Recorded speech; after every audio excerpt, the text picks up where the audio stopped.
Revise your life. The fuck was that, Ken? Joey Fats Radio, row 1C1. I've been loving every second. I'm not rooting for injuries openly, but I just pretended that was Brian Deegan. I'm so fucking pumped. I'll be like, yeah, bitch, fuck I you. will do that. I'm gonna find him on LinkedIn and be like, "Did you punch a kid in the face? Tell me the truth." All right, Sean brought his A game tonight. All right, okay, I like it. I like where this is going. And I don't want to put this as like a thing. Like he wasn't a bad guy, as far as Who we said know. he was a bad guy? I don't know, but I feel like we're painting him in this light that he was like this bad guy, and I don't want to do that. To this day, I hope you hear this. Fuck you. But rules are rules, okay?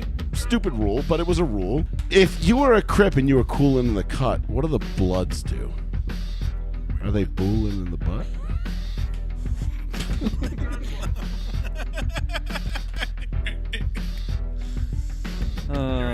Yep. Also, we are extremely juvenile, and yeah, whatever. Fuck you. All right. You fucking smacked me in the ass, you dumb fuck. Oh yeah. Smack me in the ass. We're smacking everybody in the ass, you dumb fuck. It's Joey Fans Radio, row 1C1, ye fucking haw. Welcome everybody. Thank you for joining us on this absolutely beautiful Tuesday evening. Live on the one, the only, the New Bedford Guide. I am your host, Joey Fats. With me, as always, Mr. Betancourt, Plizzy. Yeah. Thank you, gentlemen, for showing up tonight. We have a absolutely jam-packed show for you. Jammed. We have a shit ton of stuff to get to, including things that we didn't get to last week, including why I think Danny Dimes is good for the Colts. I did go back and listen to the show last week, and we never circled back to that. I said we would, and we never got to it. Never did? Okay. So, you know, I'd like to hear your angle. He wanted to ignore it on purpose. Paul was just like, oh. Yeah, I would love to hear your angle on that because I don't know. Yeah, and when I'm done, you're just going to be all like, wow, great job. And you're going to still hate it. But it's okay. But I'm going to put a positive spin on that for you. Joey's got the golden Totinsky. You talking like you got the golden Totinsky. But no, we got a lot to get into tonight. We're going to get into, obviously, NFL free agency as it continues to roll along. Yep. Sean, the Patriots keep making moves. The Broncos keep making moves. I put my money where my mouth is again. Mm-hmm. As you saw. I tried to get you to 10x that bet. Yeah, you did. I might. I fucking might. Dude, for $43K? I mean, it might not be worth it. It might be worth it. What a glorious Super Bowl Sunday that would be. But we'll get into NFL free agency. We'll get into my NASCAR bets from Vegas, including, and we'll do a little Homestead preview. Betting did not go great this weekend. We were again so fucking close. We were right there. Just couldn't quite close the deal. But we're all over it. So if you did tail my bets and you didn't bet winners and you bet top threes, top fives, top tens, you had a good day. I didn't do that. You didn't. Nobody had Josh Berry winning. Nobody. Nope. Literally nobody. Probably not. I took a big flyer on Noah Gragson at what was he, plus 21,000? 21,000, Yep. yeah. So he was 210 to 1. I put $10 on him to win 2,100. He did lead some laps at one Just point. along that plus 50,000. He had a pretty good car, and then he got caught up in a wreck. I was like, God dang it. But it was fun. But we'll get into that. We'll cover Vegas. We'll get into Homestead a little bit. Formula One is back, Paul. F1 is back. Did you watch Australia? No, I didn't see Melbourne. This fucking guy. You didn't watch Melbourne. Nope. You didn't watch Melbourne in the rain. You didn't see that cheeky bastard George Russell take a podium. No, but I did see. Yeah, I heard that that McLaren won.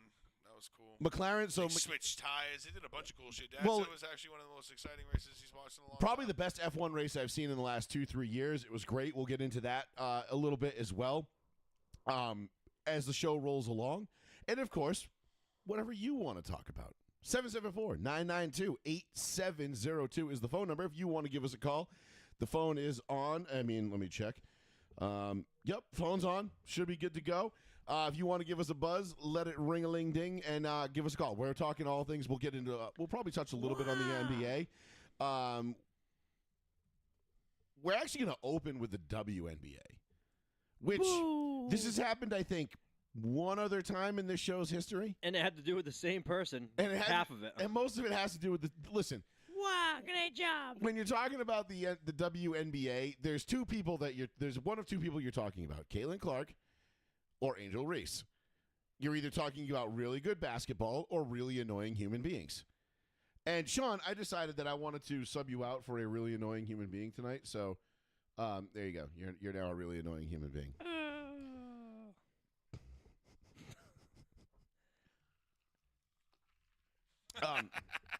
So we're gonna talk a little WNBA. We'll leave Angel Reese's picture over Sean for now, just because it's just such a flattering photo. You know, oh God, You could have loved it. It was actually kind of funny. The headline reads. It would bring people in. People would be like, "Why is that gigantic face on the screen like that?" The headline reads. The Saturday Night Live skit. A certain number of, or a certain population or populace of the WNBA is threatening to hold out and not play if they are not given pay raises, Which is just or they're not going to they don't make more money. I literally had to double and triple check it. I thought it was the Sports Onion that was putting out this headline. I was like, "There's no way this is real. This is going to be satire. Somebody's faking this." No, gentlemen, the WNBA players there's a faction of WNBA players that are actually talking about holding out if they don't get pay equity with the NBA. like, I listen. I've heard some tone deaf shit in my life. what the fuck are you talking about? Well, they're saying it's based off of the $2.2 billion media rights deal they signed in July of 2024. Yeah, you know your league is hemorrhaging money, right? So that $2.2 billion They money, only see that number. yeah, that's not income. That's still They're not like- getting us out of the they're red. like, Yo, split that between all of us. Like, what the fuck? Yeah. They don't get. They're like, it's like, wow, welcome to capitalism, idiots. it's like, nah, bitch. You make $80,000 a year because nobody watches. So that $2.2 billion media rights thing that you signed, that's completely propped up by the NBA, Yeah. has nothing to do with you. Y'all better start That's kissing not your Caitlin money. Clark's ass. Yeah, Y'all better start kissing her fucking ass. you better put Caitlin Clark on a podium. yeah, and big worship bronze statue. and worship the ground she walks on. Yep. If you even think you're going to make money, now Her this, statue better have 2 busts. this whole thing it was just so goddamn funny to me because obviously it's Caitlin Clark's league and they're all just playing in it. Gross. Yeah. But it always comes back to the Angel Reese lowlights video guy on Instagram. You know, it's like an Angel Reese from 10 feet bricks it. Bang! Oh, those are my favorite. I fucking cry. I could watch that for hours. Yep. It makes And me it's cry got that laughing. wicked shitty song. Which one? With the really bad bass. Oh, blah, blah, blah, yeah, I blah, don't know blah, what it is. I can't remember what the hell it is, but it's hilarious. Or it would have something like of that nature, like in the background. Like It have, would like, be. Hold on, it's this song. Yeah. Let me see if I can even play it. I'll play it for a brief second. Yeah, we might get we might get shadow banned. Nope, No, that's that not. ain't not- Oh, no. here it is. Y'all put up on me, I would've seen y'all niggas outside.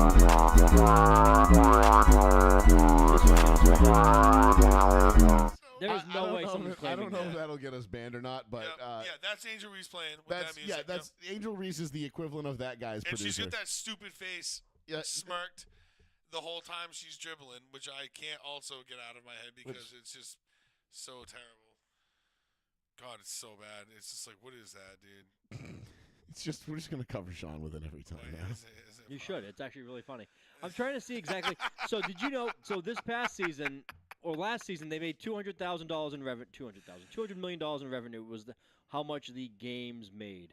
Okay, 200 million. that's it total for the Okay, whole what league. did, and what did the league cost? Wait, I'm not getting to that yet. Is that even Steph Curry's contract? 200 like No, it's No, less. I that think was in unison, by the way. Steph Curry got like a $60 million extension this year alone. Yeah. Just to stay in Golden State because the Right, Lakers were right, sniffing like, around for he got, him, and they he were got like, like a $60 million. "We'll give you $65 million to for like not go to for LA." Like 6 years. Yeah. No, he didn't get that much. He got like No, a 4. three. He got like a 3-year, $190 million deal.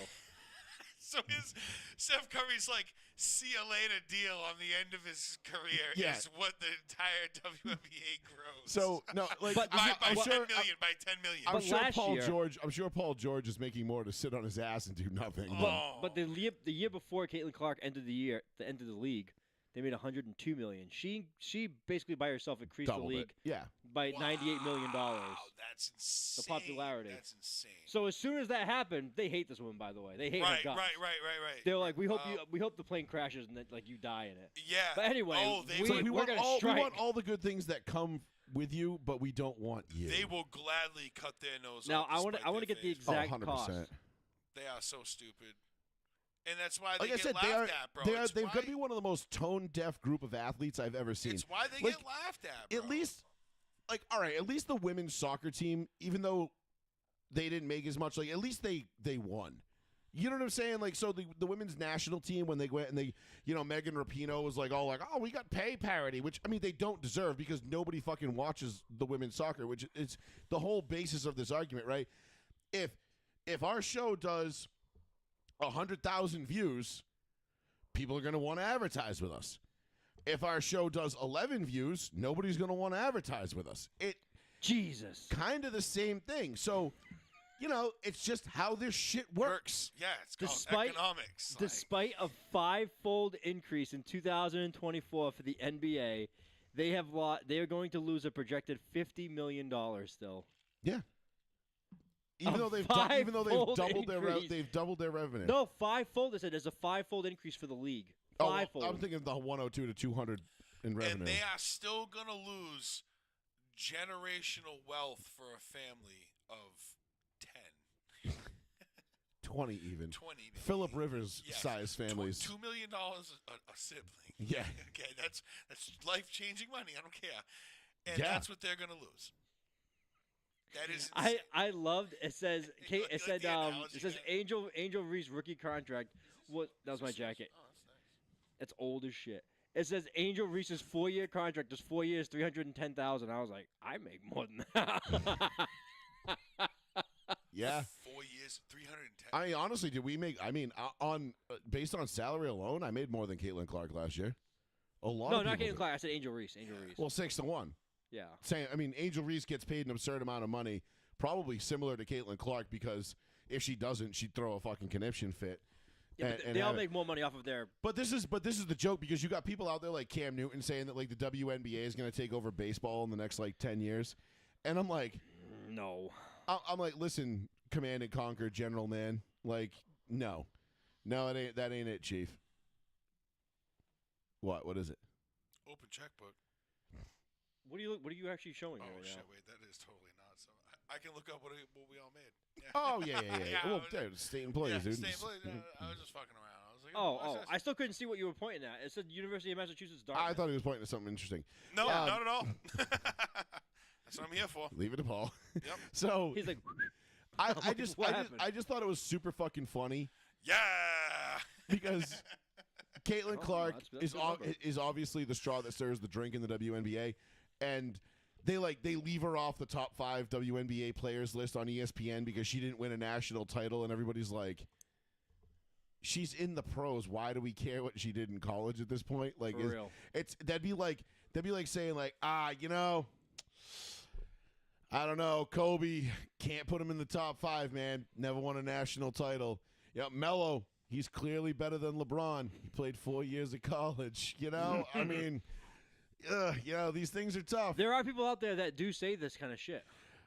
Yes, don't get me wrong. There are retards among us. Yes, there are. There are a lot of them, and that's just the way it is. But this WNBA player thing, for like, if I was Adam Silver and I was subsidizing the NBA, the WNBA, and the female athletes were threatening to hold out, I'd be like, yes. How do we get them to do this? How do we cancel the entire season?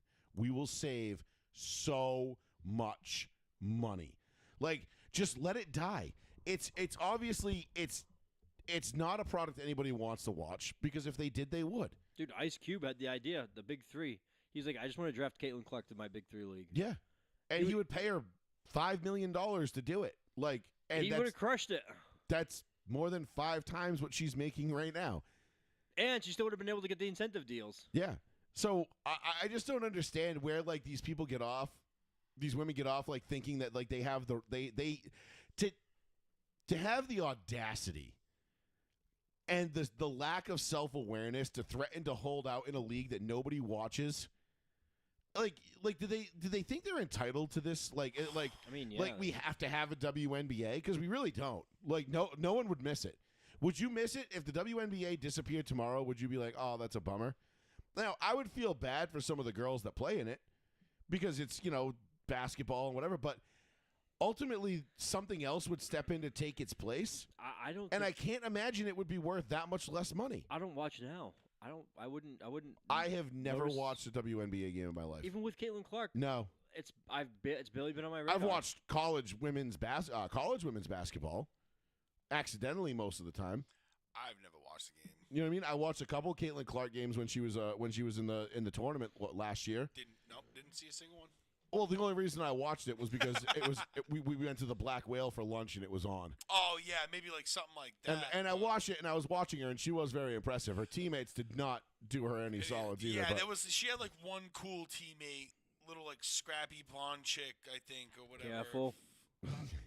Careful. Scrappy, like yeah, she was fast, scrappy, wiry, high basketball IQ. yeah, high motor. Yeah, Yeah. high motor. When yeah, she went to the sideline, she had a freaky clipboard in her hand. Yeah. Freakishly athletic. No, that would be like Angel Reese is freakishly athletic. No. I thought white Angel people Reese were would be- freak. No, white people are fast twitch, high motor. Black guys are freakish athletes. Sneaky athletic. Sneaky athletic, yes. Sneaky athletic is the way, like, that's an undertoned way to like describe a white guy. Like Luke Kuechly. just watch. Luke Kuechly was sneaky. Just watch all the draft pro stuff that's Kuechly. coming up, Don't all the you draft dare. prep. Christian McCaffrey Yeah. is sneaky athletic. No, Luke Kuechly was Superman. You know, he was it's- Clark I Kent. know. It's like when they have like an unpolished black athlete, like a wide receiver. Raw. They'll be like, yeah, he's a raw athlete. He's raw. They Raw stopped. yeah. No, they stopped saying untamed. They really got away from that word. Yeah, They're yeah. like he's untamed. Who got away from that? Stephen A. No, everybody. No, this was like ESPN, you're NFL talking like Network. like the Mel Kipers of the world and like all these like draft Butnicks and stuff that would just come out and like they would always it's always the same shit. Like the Dan Patrick Show did a whole fucking thing. He's out. He's like, I'm all done. We're 4 minutes into the show. Paul's like, I'm out of I here. gotta piss. You're talking right to him. He's like, I'll be back. There's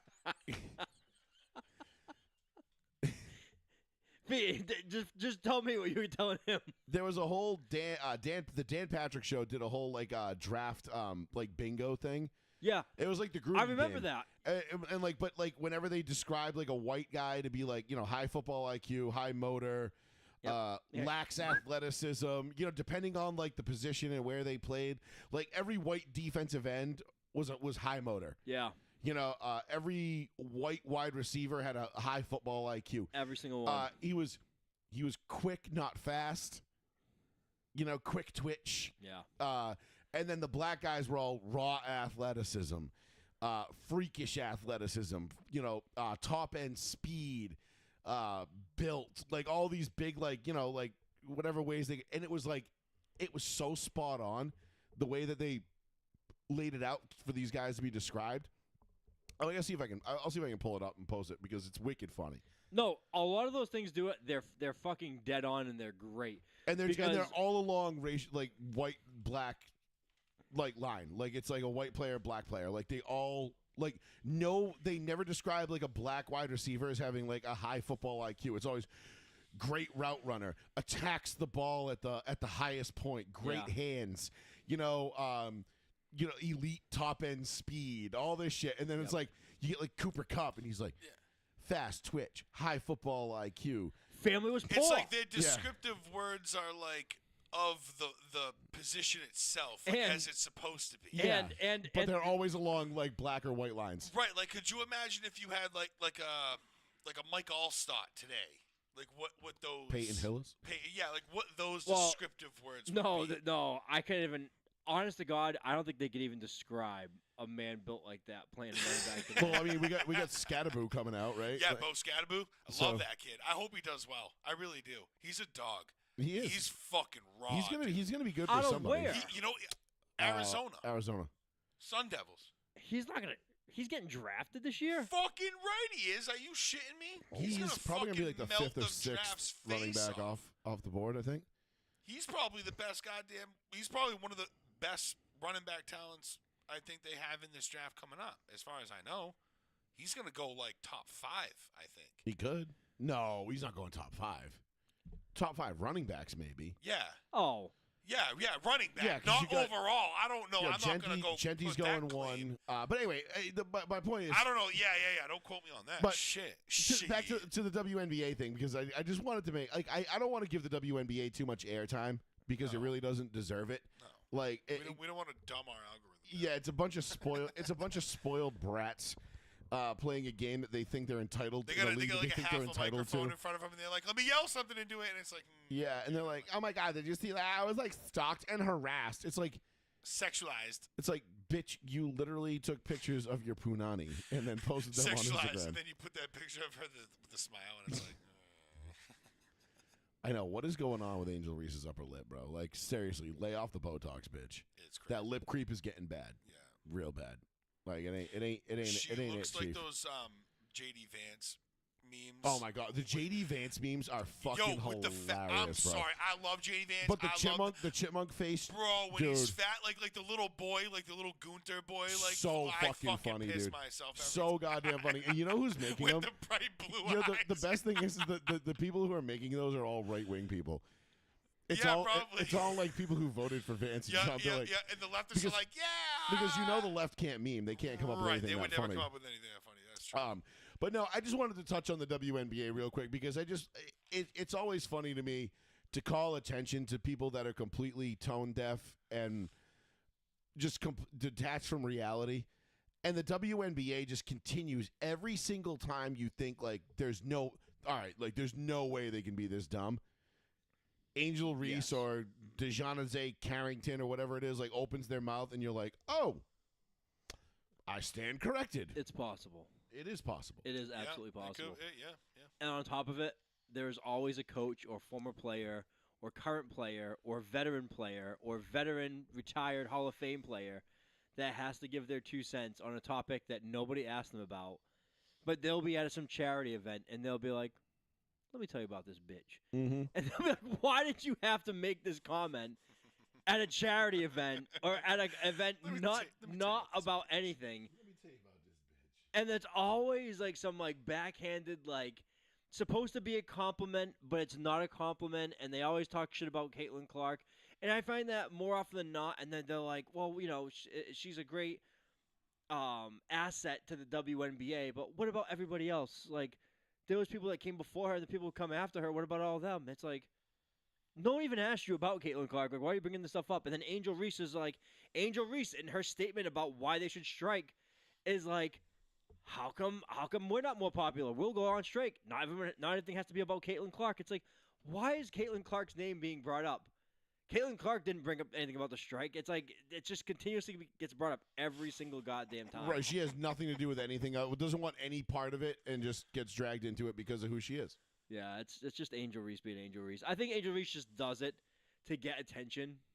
You think? No. That's solely it. I mean, she doesn't get like her highlights are not getting put out there for anything. Even her lowlights are not getting put out there. Her lowlights are so bad they're not even worth putting out there. Right. No, they're terrible. If you look at and I know that she won that whole 3-on-3 thing and they got that champion. I'm like, well, what the fuck even is that? Like, oh, and then she's like, oh, now everybody wants, what are you gonna talk about now? Oh, what are you gonna say now? But it's like Nobody was talking. Like you didn't win. Nobody was talking before or after. I'm like, you didn't win a WNBA championship. Put out there for first anything. off, and on Even her and low, second off, no one even gives a shit if you won that. Nobody. So like whatever, like I just don't understand like this self-entitled like Like, you're not it's getting so put out there. soon. Her low- It's so soon for the exposure and shit. I just obviously these young women they just don't know how to handle it. You know what I mean? I don't know. Like What else can be said? That if the WNBA goes on strike, they're gonna do more harm to themselves than What good. in the fuck are you? Yeah, like That's- what are you thinking going on strike? They're just saying that $70,000 is not enough to cover their You just expenses. sound like Right. you just It's sound like, stupid even bringing that I up. rented an apartment that cost me $14,000 a month. I can't live in this with this salary. It's Yeah, like, I bought a new G-Wagon for $300,000 or a It's new like- Range Rover for $300,000. well, it's whatever. like it's what the okay. fuck? It's this new thing, sweetie, It's called not celebrity. managing your money. All right. See, somebody like myself who doesn't make, who barely, I make a six-figure salary, or I can make six figures a year very easily. In fact, I've made six figures, I think, every year except one. You checked? It doesn't matter. We checked. I have to live within my means. I got you by Susma. Just Joey Fads Radio, row one, seat one. What's up, Joey? It's Poolin. Poolin, how you doing, bud? I'm doing better, man. I'm doing good. Good. Can you give my brother some words of encouragement as to why he should be excited that Danny Dimes is an Indianapolis Colt? Yeah, please enlighten me on this.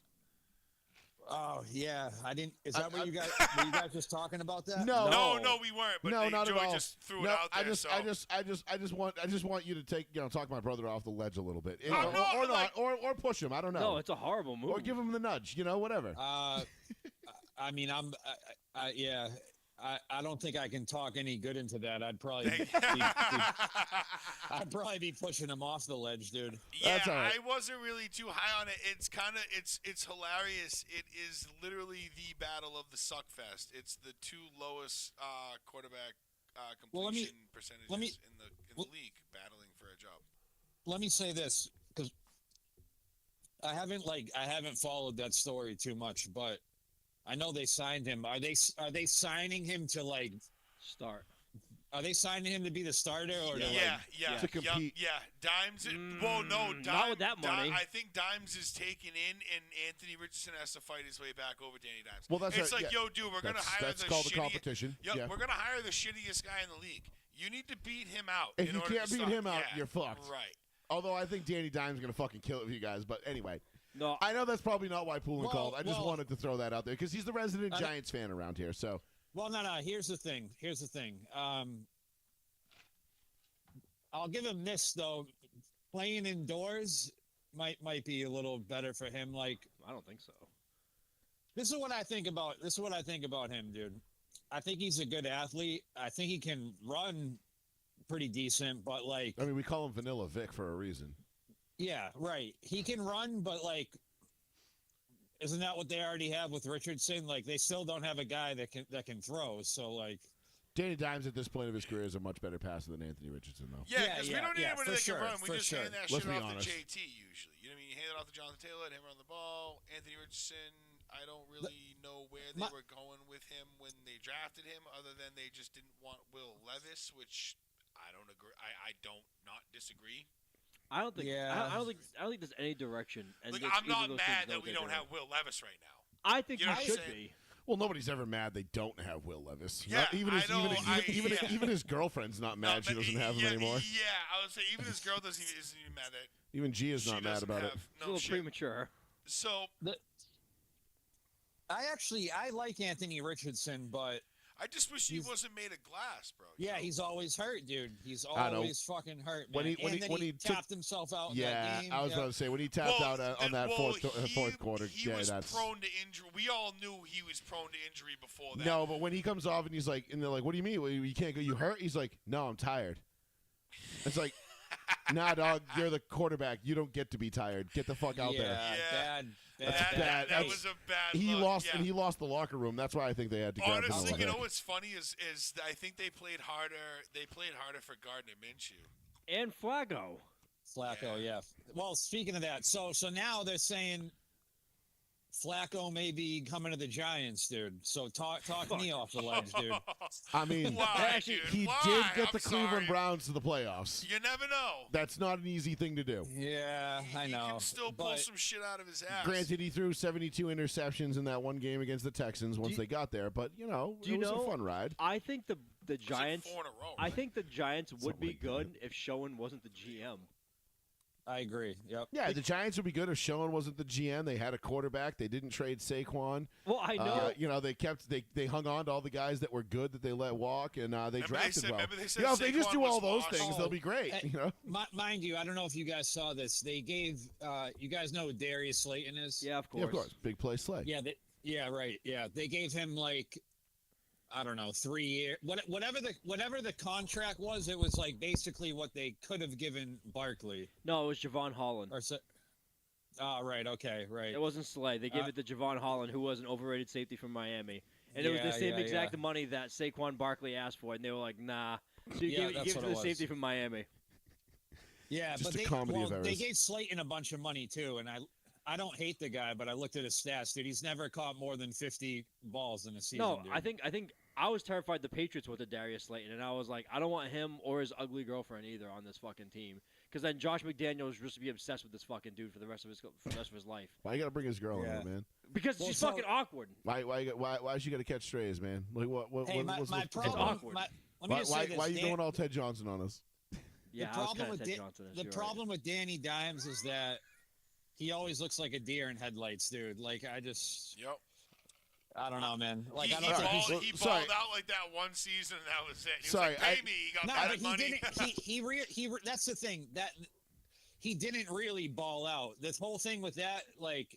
Well, I mean, like for his standard and the Giants standard, like it was like mediocre play, but it was enough to like impress the Giants. Yeah, to like what, 50 million or something. This is really what happened. They brought Dayball in his first year. Yeah. They sucked in the division, dude. They went 1-5-1 in the NFC East, but they got lucky and won all these other games. And the NFL lets like fucking 27 teams into the playoffs now. So they got in. And they beat Minnesota in the wild card round on the back of Saquon Barkley, mind you. But Danny Dimes played decent. He didn't fucking lose the game.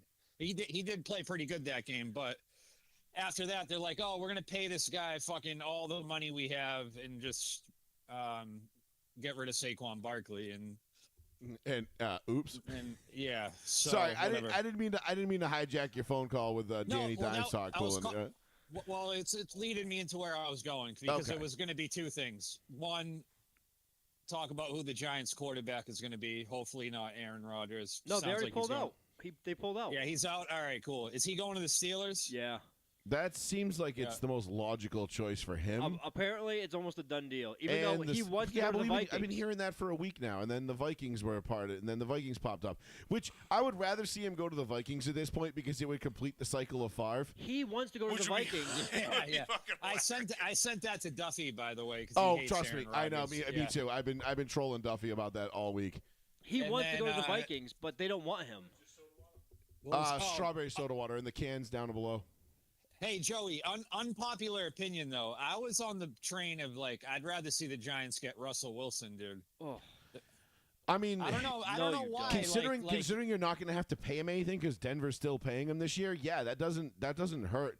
But here's the thing, like he's not a Dayball guy at all. No, listen, he is not a. The reason why Sean Payton loathed him and got rid of him, and they paid him $85 million to fuck off, which is unheard of, by the way, is because he's not on schedule, he's not on time, he's a very create and do your own thing kind of quarterback, broken plays, and his older age, and I said this to Steeler fans, I said you're going to learn to loathe him. I said he's going to make some great plays for you, and he's going to win you a couple of games. And then you're going to see why you fucking can't stand him. And it's all the times where he drops back and he perceives pressure that's not there. He runs into sacks.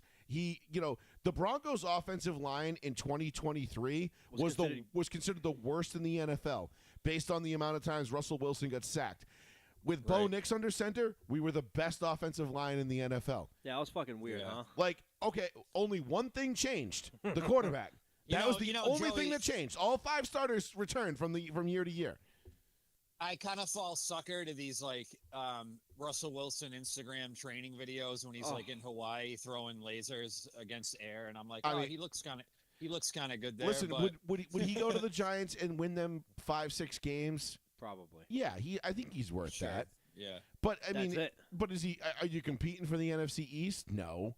You know, are you competing for a playoff Yeah. spot? Probably not. You know, I mean, not unless the Giants pull some rabbits out of some hats, and they got some great players on that team that we don't really know about yet. I mean, I know they got the great, Malik Neighbors is great, but Nabbers. I'd rather the Giants go all in on sucking asshole this year, and then taking they're gonna suck, dude. and That's then not, that's not a question. no, I mean like go all in. Like I mean, I'm talking like yeah. let's go 08 Lions with it, and try to get Arch Manning. If Arch is even that good. Yep. I don't care. Yeah, I don't care if he's even that good or not. Arch Manning's that good. You go get Arch But Manning. he doesn't have that much experience. Unless the Giants can get listen, I would say unless if Cam Ward is available for the Giants, which they're actually you're number 1 overall, right? No, or, Tennessee. Or Joey. Tennessee is. And Joey, this is the main reason I called. I'm gonna throw it out there and let you run with it, only because you'll probably do a much better job than me. But the thing we talked about the other day, dude, when I messaged you, the Shador Sanders, right? Ugh. Which I'm not saying I don't like the kid, but what I am saying is Ryan Clark is a fucking idiot, dude. Remember that thing I sent you? Oh Joey? yeah, trust me, I got it queued. I had it queued up for later in the show. No, I know, but I was like, I gotta call in and get Joey going on this. So this guy Ryan Clark comes out and he's like, his draft stock is sliding because of the color of his skin at his position, and I'm like, bro, dude, I'm not on here saying like bad shit didn't happen back in the day, but it's like, look at the NFL, dude. If a guy is fucking talented, no matter what color he is, the team fucking drafts him, dude. Yes. I hate that fucking narrative that people like Ryan Clark are still spinning. It's like so many black quarterbacks were passed on because of the color of their skin. I remember Michael Vick, Deshaun Watson, all of these young black quarterbacks who were passed on. Yeah. Not taking 1 overall. Yeah, they looked at they took one look at Tua and Jalen Hurts, and they were like, "Fuck those guys." They saw Jamarcus Russell and they said, "Nah, we'll pass on that beast of an athlete." Yeah, right. Oh, I'm thinking Cam Newton. Was he first overall? Yes. He was number 1. Von Miller was number 2. Yep. So I put it up on the screen. The exact quote here is from Ryan Clark is. Yep. It is about the fact that the color of his skin sometimes at the position can be questioned. And that was Ryan Clark saying, commenting on his draft stock sliding based on, on the color of his skin. And pulling to your point, it's Ryan Clark is a notorious race baiter. We all know, at this point, it's rage bait, it's clickbait, it's race bait, it's whatever bait you want to throw out there. He's just doing it to make waves. Mm-hmm. And I will say steadfast. I will stay steadfast in my thinking that Shador Sanders is not an NFL caliber quarterback. Oh God. Well, that's kind of where I was going, and I have nothing against the kid, but it's like, hey, maybe they watch the film and they're like, oh, this kid kind of sucks. He's gonna dude. be worse than Caleb Williams. I would love for Shador Sanders to come in and just absolutely rip it up. I think it would be great. And I'm rooting for him to do it, and I honestly think I would love to see it because I think it'd be really fun. It'd be good for the league. It'd be good for us. It'd be good for. It's the Sanders name too. It's Prime's kid. Right, of course, and I love kid, Prime. right? Of course, I'm rooting for Prime's kid. Right. Everybody loves Prime. It's Willie Beeman. But the bottom line is that I don't think Shador Sanders, and I've said this since day one, is an NFL caliber quarterback. It has nothing to do with the color of his skin. It has nothing to do with all it has to do with the fact is that he plays in a weak conference. Cocky as fuck. And too, bro. that's fine. That's I don't okay. Mind. I don't mind cocky that. as fuck. You know who's cocky as fuck? Baker Mayfield was cocky as fuck. Baker Mayfield is Johnny cockier Manziel than was him. cocky Baker as fuck. Mayfield was cocky as fuck about his own goddamn league and what he was doing at the time. No, wrong. Nah, he wasn't talking about fucking Yes, he running it up was. in the NFL. Yes, he was. Yes, he was. Yes, he was. And Johnny Manziel was even worse than both of these guys. 100% correct. Johnny Manziel was one of the only people to show up during his pro day in full fucking pads. Yeah, but Johnny Manziel also Johnny loved Manziel drugs. showed up in full pads to Maybe his well, pro day. Remember honestly, that? And he was probably Yeah, on but drugs. Remember that. but that's And part of the problem. Ripped it up. But that's part of the On problem. drugs. If he hadn't shown up in full pads, maybe the Browns wouldn't have fallen in love with him, and maybe they wouldn't have taken him, and maybe Yeah, he but would have actually had a ripped chance. it up, though. He proved Right, everybody but that's the wrong, problem. though. Paul, He ripped it up, but all that right. got him drafted by the Browns, wait. which got him They nowhere. were going to take him no Wait, matter wait, what. wait. No, you wait, fucking wait. flub that shit. You go Wait. in there and tank it. Okay. If the Browns are gonna take you, you failed. You try to fail. I think Johnny Manziel had a different situation at the time where he had to No. prove himself. So I No, don't no, know. no. Okay, do you remember why Johnny Manziel had to show up in pads? Do you remember why he did that? The knock on him was that he was very small and that he was frail looking. So he showed up in pads to kind of, all right, I'm already in pads. Like, you can't take that look at me and take that away from me because guys walk out in the field with the pads and then put them on and they get going. He already That is walked out funny in 'cause full he gear. had these like camo shorts on. So, that were like but very to big. to keep it because we got Poole still on the line. I want to keep to keep it back to his point. No one is judging Shedeur Sanders I am. or sliding his draft stock because of his skin color. Oh, I'm Yeah, That is sorry. just- that I is the jumped gun most- on that. That is just the most asinine bullshit. If you told me Shedeur Sanders was going to win me 4 out of 5 Super Bowls, including 3 in a row, and all this shit, and I'd be like, I don't give a flying fuck what he looks like. I couldn't care less. He could be as obnoxious as Colin Kaepernick for all I care in terms of his off-field social pariah shit. That's fine. If you're performing on the field, I don't give a flying fuck what you do off of Yeah, it. I don't understand You know, why. It's why I was able to. It's why I can tolerate LeBron because LeBron, even though because of the color of the uniform that I wear to work every day, probably would rather me be dead. Or certainly doesn't. I mean, he certainly doesn't like me. That's fine. I don't give a flying fuck as long as you're producing for the Lakers. I really don't give a shit what you think. Shut up and joke. Right. Because the day you leave LA is the day I don't have to give a shit about you anymore. Like, Hey, Joey, is it just me though with Sanders? Like when you say like that doesn't look like an NFL QB, like he's he not. looks like he looks not. like a kid. Well, he just looks, and maybe He's a I'm just kid. old. Maybe I sound old saying this. He looks like a kid, bro. Like Well, he yeah, looks I kind of. mean, He still looks like a little kid. Like I look at it, I'm like, bro, this guy's gonna get like eaten alive out there, dude. Like, Well, you remember like when But we he's not. even when we played, dude, like you would just look at some guys that were like 18, 19 years old and you're like, right? there's no way in hell that kid's younger than me. You know what I mean? As we were like 21, 22, whatever it was when we were playing. And you'd look at a kid younger than you and you're like, yo, that's a grown fucking man right who there. was that kid from Georgia drafted by the Eagles last year? The defense or whatever. The big. The number one. Yeah, begins with the J. Give me a second, it'll come to me. Anyway, like you would never fucking believe that. But yeah. No, but kid that's was, like, but 18. I'm saying Like, I'm saying what? Poulin and I played D3.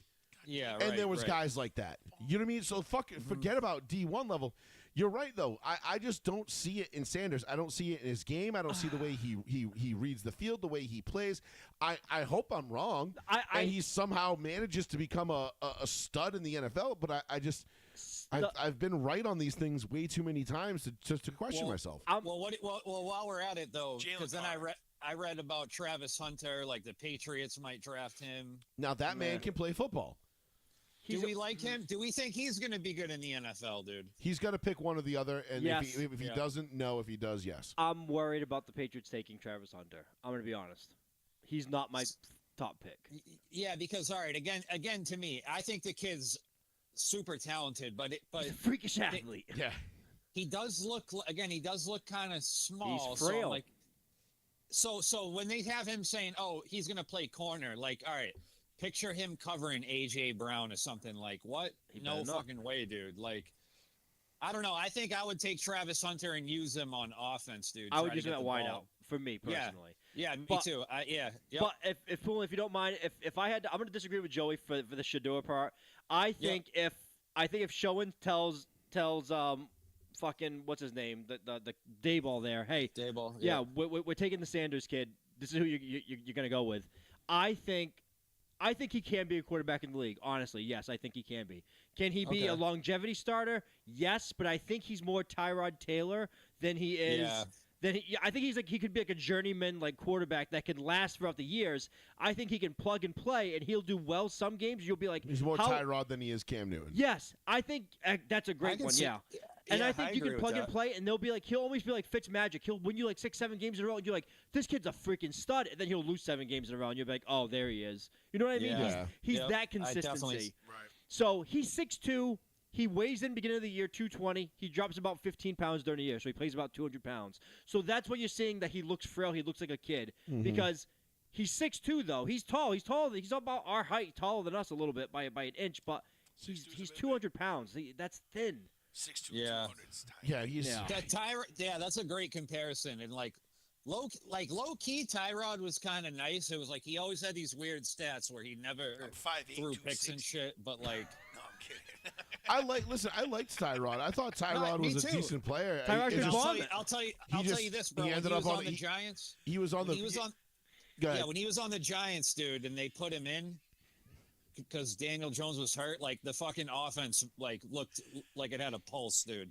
Yeah. Like they actually looked better with him at quarterback. I And mean, I'm there was wow. moments when he was in Buffalo where they looked good. You know what I mean? Like, Yeah. and Oh you're yeah, like, yeah. oh shit, like this kid can actually play. But the problem was he was in Buffalo in that period of like when Buffalo didn't know their head from their ass. They weren't serious about winning. And I'm still not serious about winning. well, at least they found the quarterback that is. So Yeah, they gave him all the money. They're like, yeah, we got It's nobody all of else. it. Yep. hey, listen, Yeah, it's bro, not as bad as the that- Bengals, okay? Yeah. Hey, low key, Tyrod Taylor on Madden back in the day, even when he was on the Ravens, bro. Hey, he was cheating. I'd plug him in, dude. Be playing with fucking Tyrod Taylor on the Ravens back in the day. I mean, listen, it's like I used to play with the Saints back in the day with Aaron Brooks because you had Yeah. Joe Horn, Jerome Pathan, Dante Stallworth, Deuce that McAllister, team and was Aaron nice, Brooks. dude. And even though their defense was kind of shitty, if you knew what you were doing back in like Madden 0506, you could run train on You hose. could borderline Yep. say the early Madden games are just racist. They didn't know what to do with black players. They just gave them crazy of speed. They're like, you had a black quarterback, Yeah. no matter who it was, speed 90. Aaron Brooks was Yep. Michael Vick with like a slightly like weaker arm, but like better accuracy for some reason. Unbelievable. And he was a You know righty, that, so it wasn't as awkward. they're cousins, by the way. Yeah, I do. Yeah, No. Yeah. I didn't know Hey, that. Aaron Brooks and Michael Vick, yeah, cousins. Yeah. Hey, let me go back to Ryan Clark real quick before Sure. we finish this. Yeah, hey, but I just hate that fucking shit. But I saw another video of him. They had Trent Richardson on his little fucking podcast or something, right? And mind you, I'm pretty sure they played at Alabama together, Yep. right? Yep. So Trent Richardson was on there, and they showed a clip of Ryan Clark when he was on ESPN, like shitting all over Trent Richardson, calling him the worst running back ever alive. And Trent was like, "Yo, bro, this really hurt me. Like, he's supposed to be my dog." Like, and he's like, "Yo, Ryan Clark gave him like some fake half-ass professional apology, like he was a young analyst and looking at stats and didn't think about the person." Mm-hmm. And Trent's like, "Okay, bro, that means a lot to me." But it's like, yeah, dude, when people like Ryan Clark that throw that kind of shit out there, it's like, bro, it's 2025. I just read the Ravens are about to pay Lamar Jackson fucking insane amounts of money. And it's like, nah, dude, if the guy's good, they're going to fucking draft him. Doesn't matter what color he is, dude. Like, stop spinning this narrative. Nobody. Because what happens is there's a lot of people that don't think logically and read something like that, and they're like, "Oh yeah, like we're being bombarded." Well, Fuck, do you remember a couple? fuck America, Remember a couple you know? years ago when Vic Fangio was still the coach of the Broncos, and he was like, basically came out and he's like, "Yeah, he's like, I've never seen racism in an NFL, like from an NFL coaching standpoint, like with the players." Fuck He's no, like, dude. he's like, football is the ultimate meritocracy, man. He goes, if I don't play the best players, I get fucking fired. So Right. he goes, I don't give a he's like, I don't give a shit what color you are, and like.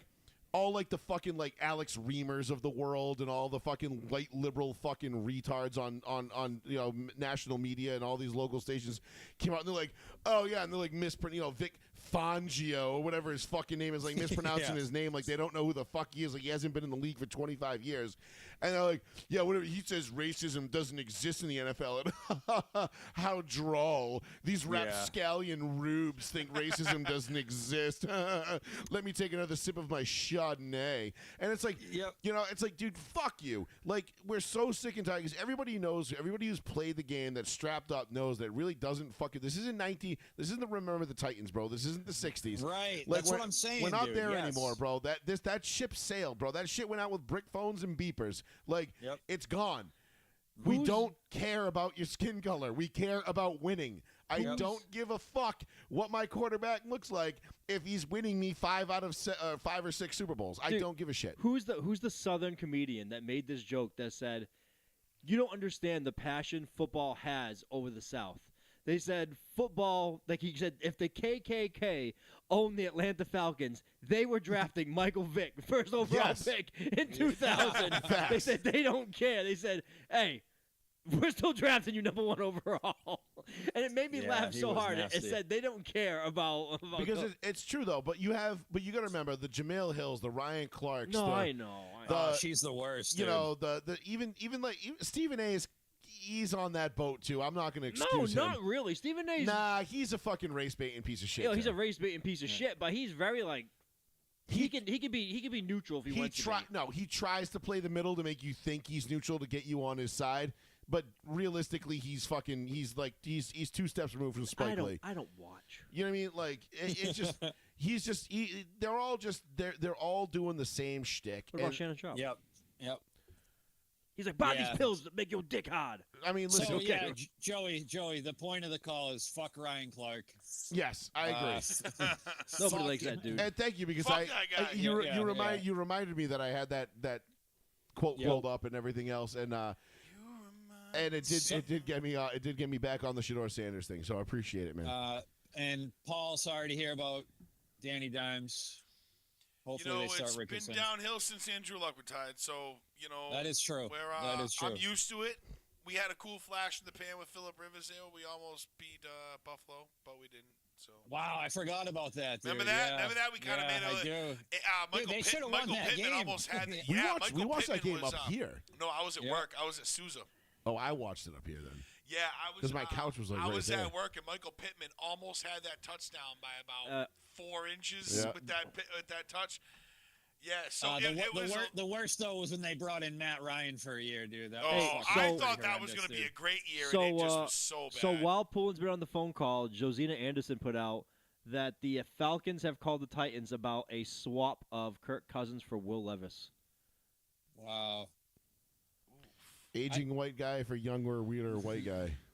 Yeah.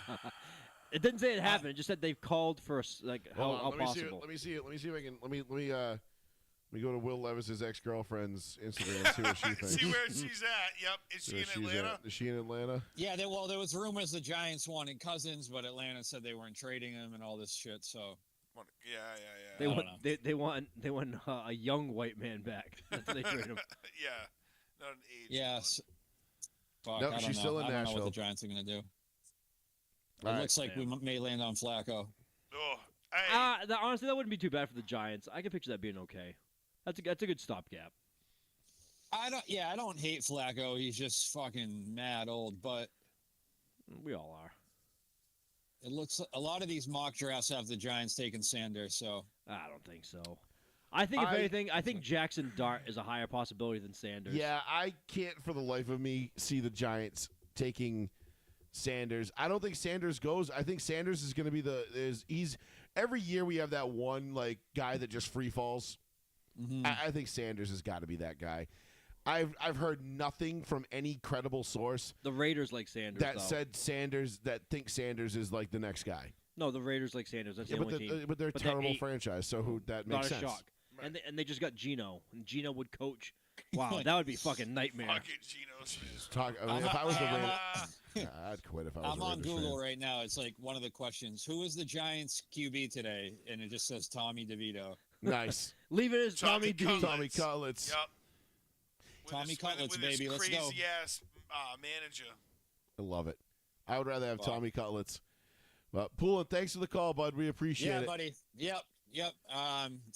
Yeah, we'll see what happens. But fuck Ryan Clark. Yes, trust me. We'll be all over the draft stuff as the weeks progress here because this is Sean's favorite time of year. So This is my favorite time of the year. Yeah. we'll be All all right, over boys. it, bud. All right, bud. Thanks for the call. Yeah, good catching Adios. up. All right. Later. All right, Later, bye. Poolin. 774-992-8702. If you want to give us a call, get your thoughts in. Again, doesn't matter what we're talking about. You can call in. It's kind of a free-form show tonight. So we're willing to bend and flex if you want to talk about something that we're not necessarily talking about right at this very moment. We can do that for you. We aim to please, if you will. But to Poulin's point, like the whole Ryan Clark thing, I didn't bring it up. I completely forgot to even tell you guys that I was going to put that up. I had that queued up. Ryan Clark sucks ass, so that's not a surprise. He's not a good analyst. He's kind of fucking annoying. He doesn't bring anything to the table. Like, he thinks he's this savant. Like, yeah, he has this air about him. Like, he's just so pretentious. Like, I know more than everybody. I'm the like dog. We see right through you. Like, you have no idea how transparent you really are, and that's what makes it funny to us. He was like as a player too, didn't all the other teammates pick on him too? Like he was at free safety. He got roasted, dude. I mean, he got drafted by the Giants. Went to the Steelers. Then he went to the Skins for a quick stop. Did he? Yep, and then he went to the Steelers. And then I think he finished out in – where did he finish out in? Nobody cares. He sucked. He finished out somewhere else. He didn't finish. Ryan Clark, right? Yeah, Ryan Clark. I think he finished with one or two other teams at the end.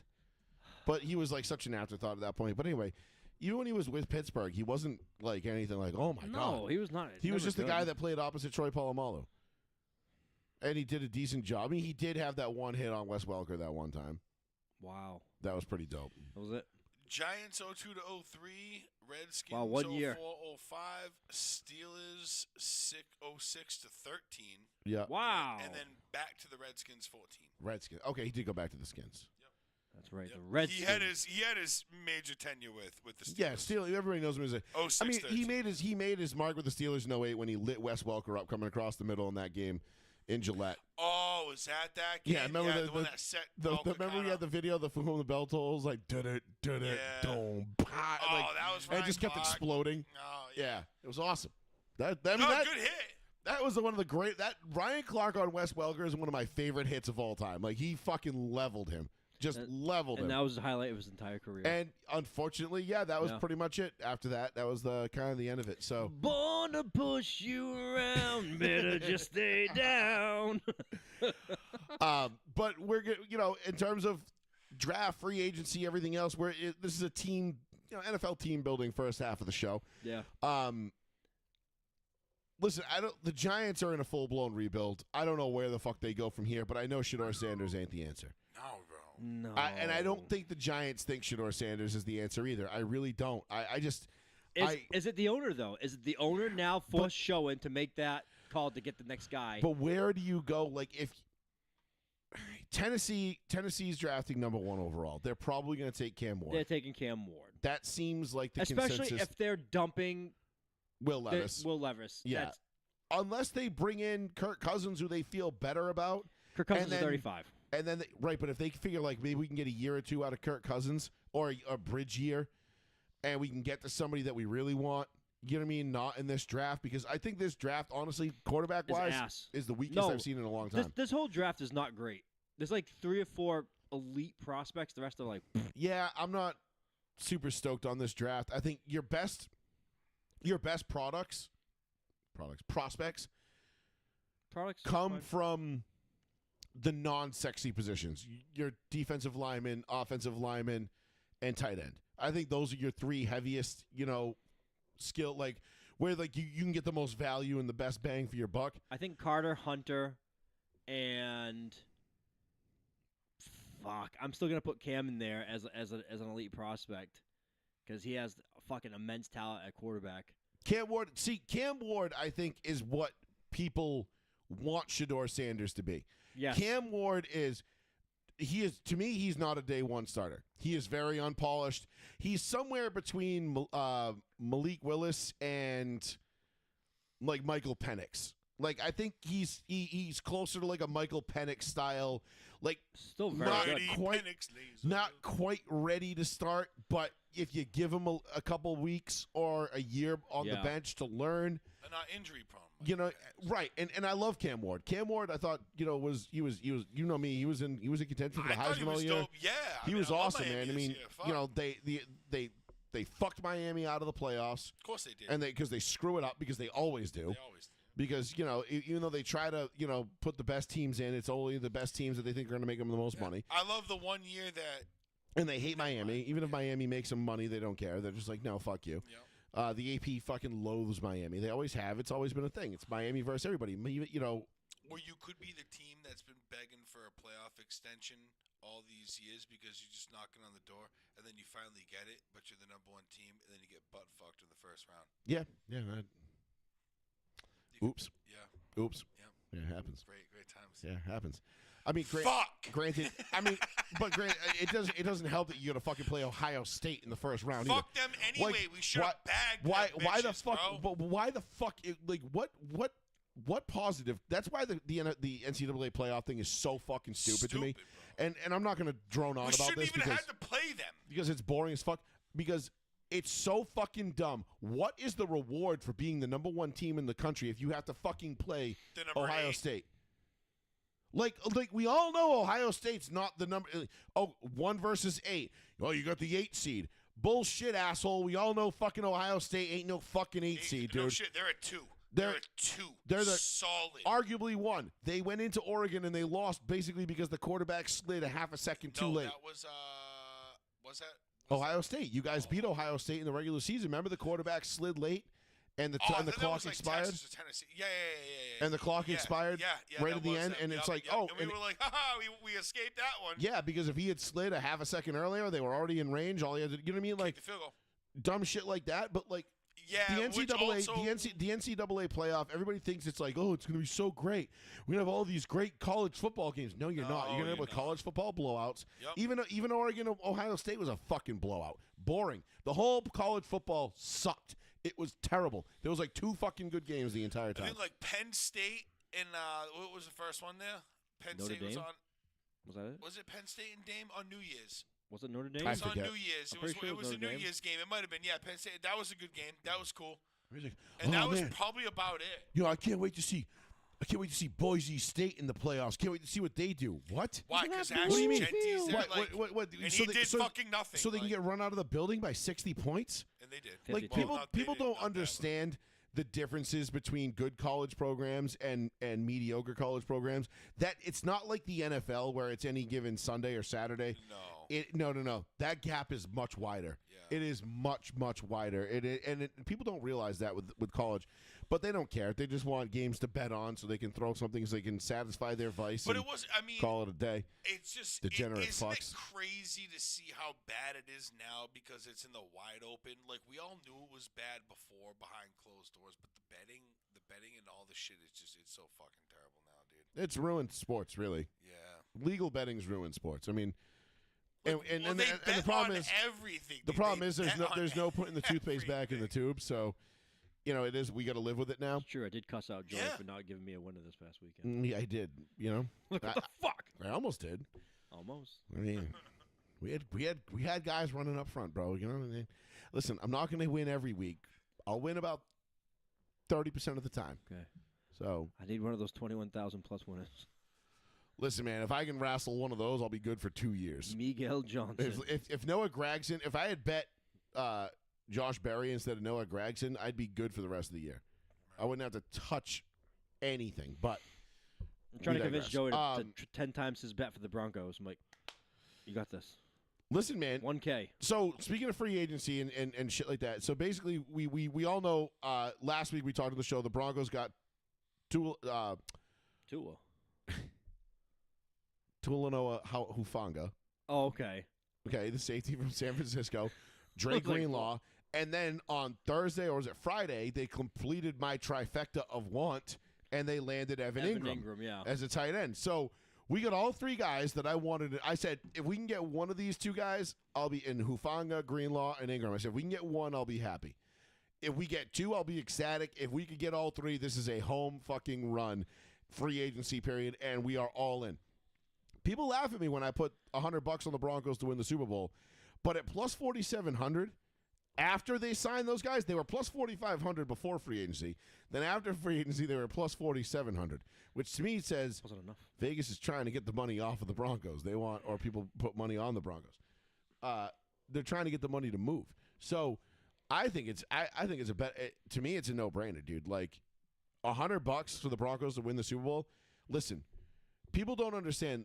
The Broncos were a top 3 defense in the league last year. Mm-hmm. And I said it all year. We lacked depth. We were thin. We had no bit of linebacker to speak of. Everybody was like talking about Cody Barton and Alex Stranad, who was hurt, and all these guys.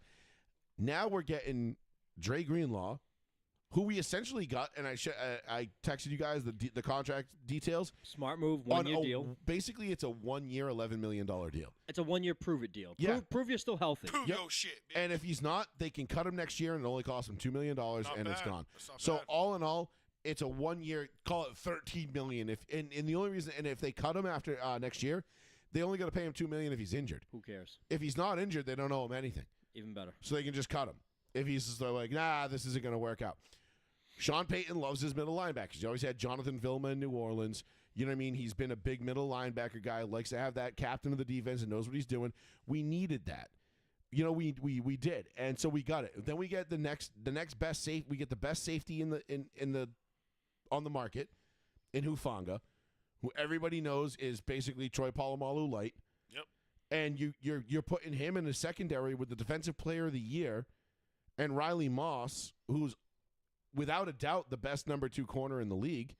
I mean, the Broncos secondary went from being, holy shit, they're good, to, yo, this is going to be on par with the 2015 no-fly zone.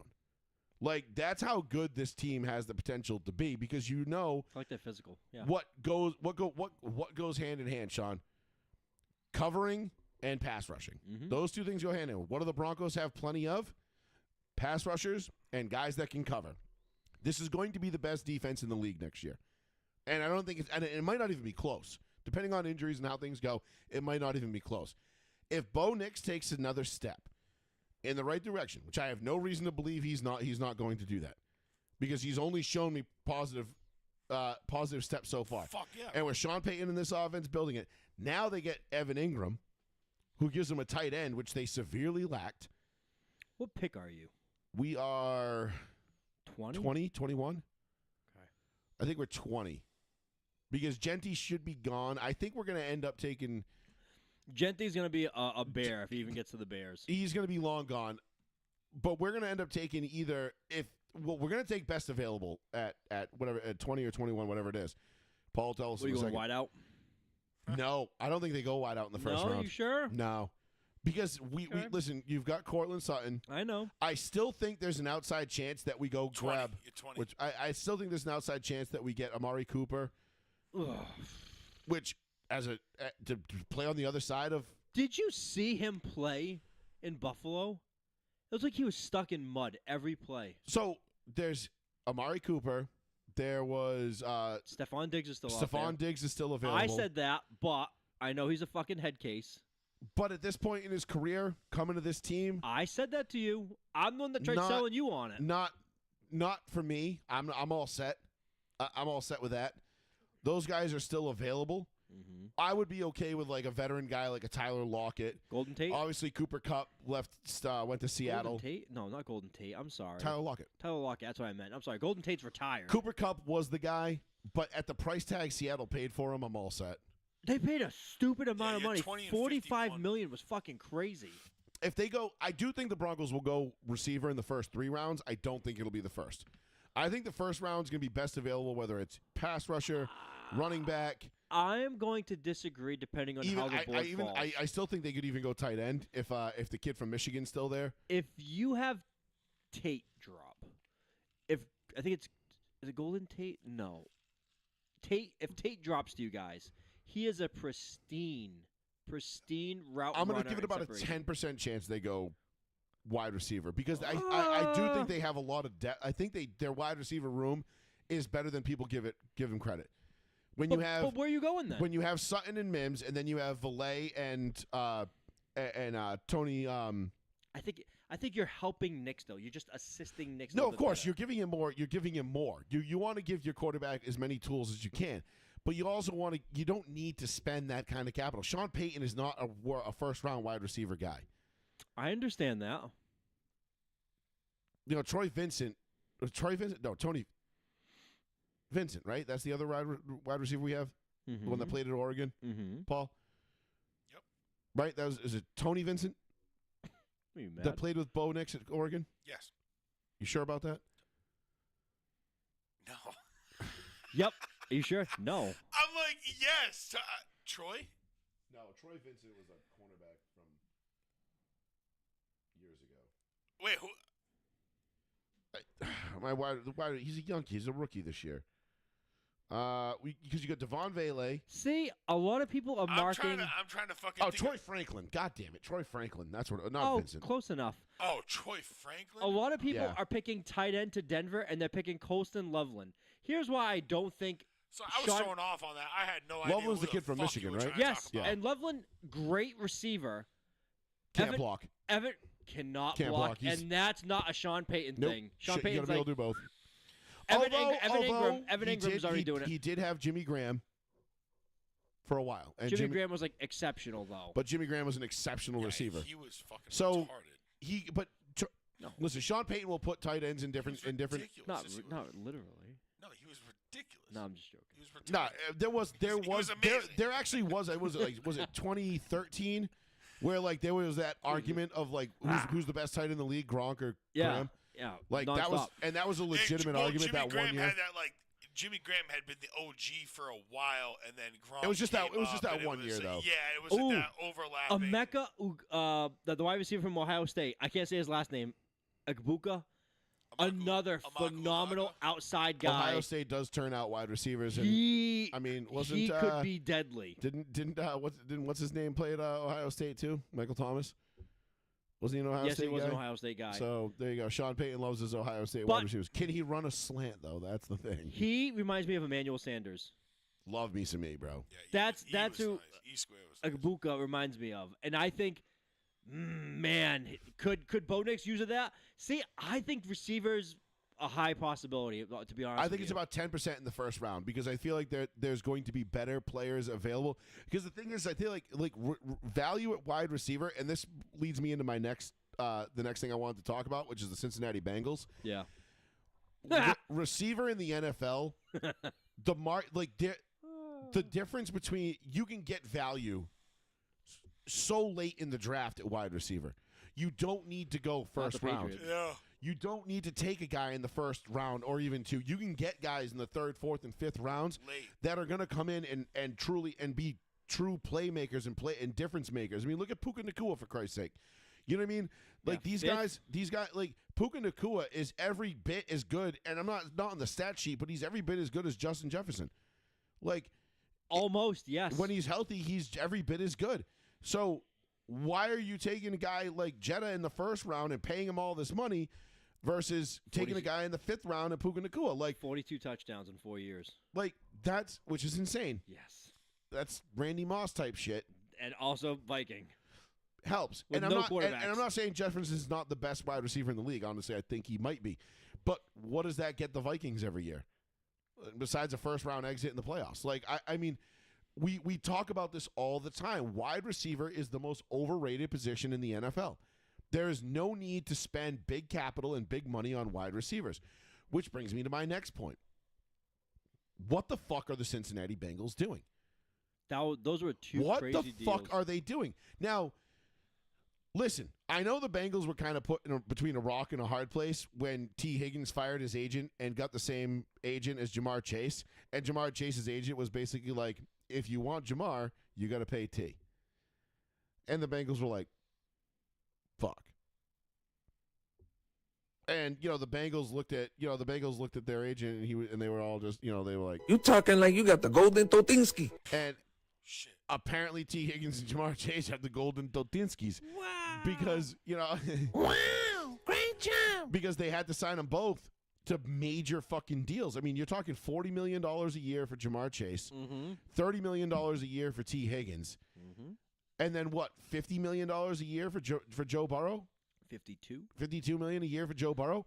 Cool, man. Like, $103 million a year for those three for players. three fucking players? Like, all right, like, and now they're talking about giving Trey Hendrickson big money Well, as well, because it's like, all right, cool. And honestly, because all the fans are like, we're the fucking team. I want them to give Trey Hendrickson big money He's the only defensive guy they have. because that completely handcuffs them in getting anybody else and being remotely good.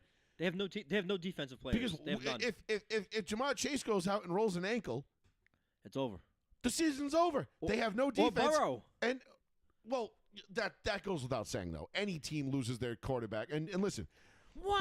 Joe Burrow is, I think he might be the closest thing to Dan Marino that we've seen in the last 30 or 40 years. No disrespect to Peyton Manning, because I think Peyton thought he was Dan Marino, but he was actually better. But that's neither here nor there. The fact that the Chargers, the Bengals, are building this team behind two stud wide receivers, their quarterback, and one defensive end, yeah, they might go out and score 35 a game, but they're going to be giving up 45. Like, it's going to be a repeat of this year. What was that game that they scored like 42 and lost in overtime? Was that the Lions game? That was a fun game for fantasy owners that had any Cincinnati Bengals players, because they're like, wow, look at all these overtime points. Who did they lose to? And they still lose the game. Wow! Yay! Dude, It's like, oh, hey, we scored 42, but we lost. Wow, great job. hey, that game won me my other fantasy Baltimore, league. 41-38. Yeah. They lost in overtime, descending to 1-4. I had Chase Burrow. And then they lost to Baltimore I take it again, back. 35-34. I didn't have Chase. I lied. I had Burrow, T. Higgins. And that game, They I had lost to Pittsburgh 44-38. like 100 points between those two players. Yeah, Stupid. when you lose to Pittsburgh 44-38 That's rough. that late in the season, Wow. and I mean, and that's a December 1st You game lost to Russell Wilson. at home to the Steelers. Russell Wilson.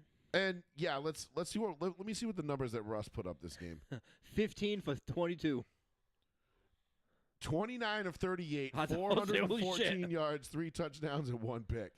And Killed it. they only sacked him twice. He killed it. Like Joe Burrow, 28 of 38, 309, 3 touchdowns, and a pick, got sacked 4 times. Like and still managed to put up fucking 38 points. That's insane. Wow. That is an insane amount of points, but you bitch. can't win in the NFL like that. I just don't understand what the Bengals are thinking. Like, do you really think 3 years, $45 million is what Cooper Kupp got, right? From the Seattle Seahawks. Wasn't it like $30 million if it guaranteed? I didn't see the That's so details. crazy. I think it's let's call it's $15 million a year. Stupid. It is. How much better is Jamar Chase going to be for an extra $25 million a year than Cooper Kupp is? Probably not that much. Probably an extra total over the course of a season. 26 receptions, 4 touchdowns. And let's assume Cooper Kupp misses 5 games like he always does. Okay, so maybe 30 receptions, 6 touchdowns. Right. Like, what are we talking about? Like, it's not like Jamar Chase is going out there and grabbing 144 balls, 17 touchdowns, doing that. and 1,800 yards. Right. It's not happening. And if it does happen, then the Bengals are truly fucked. Because that means T. Higgins is dead, and all that money is gone with him. So, the way the Bengals are building this team, and this is why bad teams stay bad, right? We say this all the time. Look at these bad teams that do dumb shit. This is the quintessential dumb shit fucking deal that I've ever seen. The Bengals should have locked Jamar Chase up 2 years ago and given him an extension, or a year ago. He only asked for $30 million last year. Yeah, they should have given him an extension, but they didn't. They wanted to kick the can down the road. And then T. Higgins gets the same agent as him, and then the agent says, fuck you, pay both of my clients. Read between the lines. And then they He's do. like, there's no paper. And now they're going to be a perennial 500 football team for the next 3-4 years until they blow this thing up. And hopefully Joe Burrow comes to his senses and is like, you know what? Nah, I'm a dip. Joe Kelly's a new Joe Burrow's a new Jim Kelly. No, Joe Burrow's new Jim Kelly with the same Andre Badmood Rison and I think Josh Allen will be closer to the new Jim Kelly than Joe well, Burrow. at least Josh Allen can say he did it all, but he has literally nobody to throw to or anything. True, he doesn't. Right.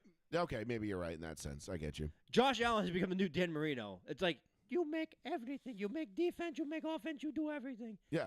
And Like, he what do you- becomes the bionic man. He is like, you have no ankle, no arm, no It's leg. like, what do you mean you need a defense? You're Josh Allen. He's like, Dan Marino's like, oh, God, I've seen this movie before. Yeah, fuck. You just see This him at movie. the Trust me, it sucks. you see him at the CBS desk, staring at the TV in the desk, like just like almost like ready to cry.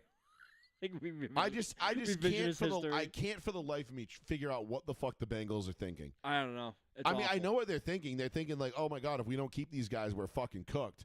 Because I guarantee you, they didn't have a plan B. They didn't have a plan to replace T. Higgins I don't think they care. or Jamar Chase, and not to say because Chase wasn't even a free agent. No, for like another until after this season. So they extend Chase, and then they give his counterpart almost as much money. But why in God's name would you like? I don't know. At that point, I'd have been like, all right, you want to play hardball? Like, fuck you. We don't need either one of you. Yeah, no shit. Later. Like, we'll go. But they didn't have a plan B. And then Joe Burrow, I also want out, and they're like, okay, everybody Oh, come, fuck. Yeah. everybody come Well, down. but Joe fan. Burrow's locked up. He's locked up under contract. They already made him the highest paid quarterback at the time. Right. So he's not going anywhere. And listen, at some point, like you can be like, hey, I want out. Be like, yeah, cool, man. You can. I want a toilet made of gold. Some things just ain't in the fucking cards. Go play football. Motherfucker. You know. We're going to trade you to Vegas. And Wow. it's not unreasonable to think that Joe Burrow, like that they couldn't have been like, all right, you know what, Jamar Chase, you're not going to sign with us. Fuck it, T. Higgins, we're going to let you walk. Jamar Chase, we're going to trade you. We're going to go we'll go trade for DK Metcalf. We'll bring in some different players, some different pieces, and we'll keep Joe Burrow happy. But we're going to do it with guys that want to be here. You guys don't want to be here, go fuck off. Fucking DK. And see you later. Like I don't understand, but like.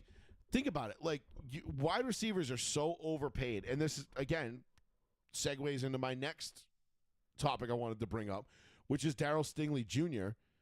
breaking the bank and becoming the highest paid cornerback ever. Yep.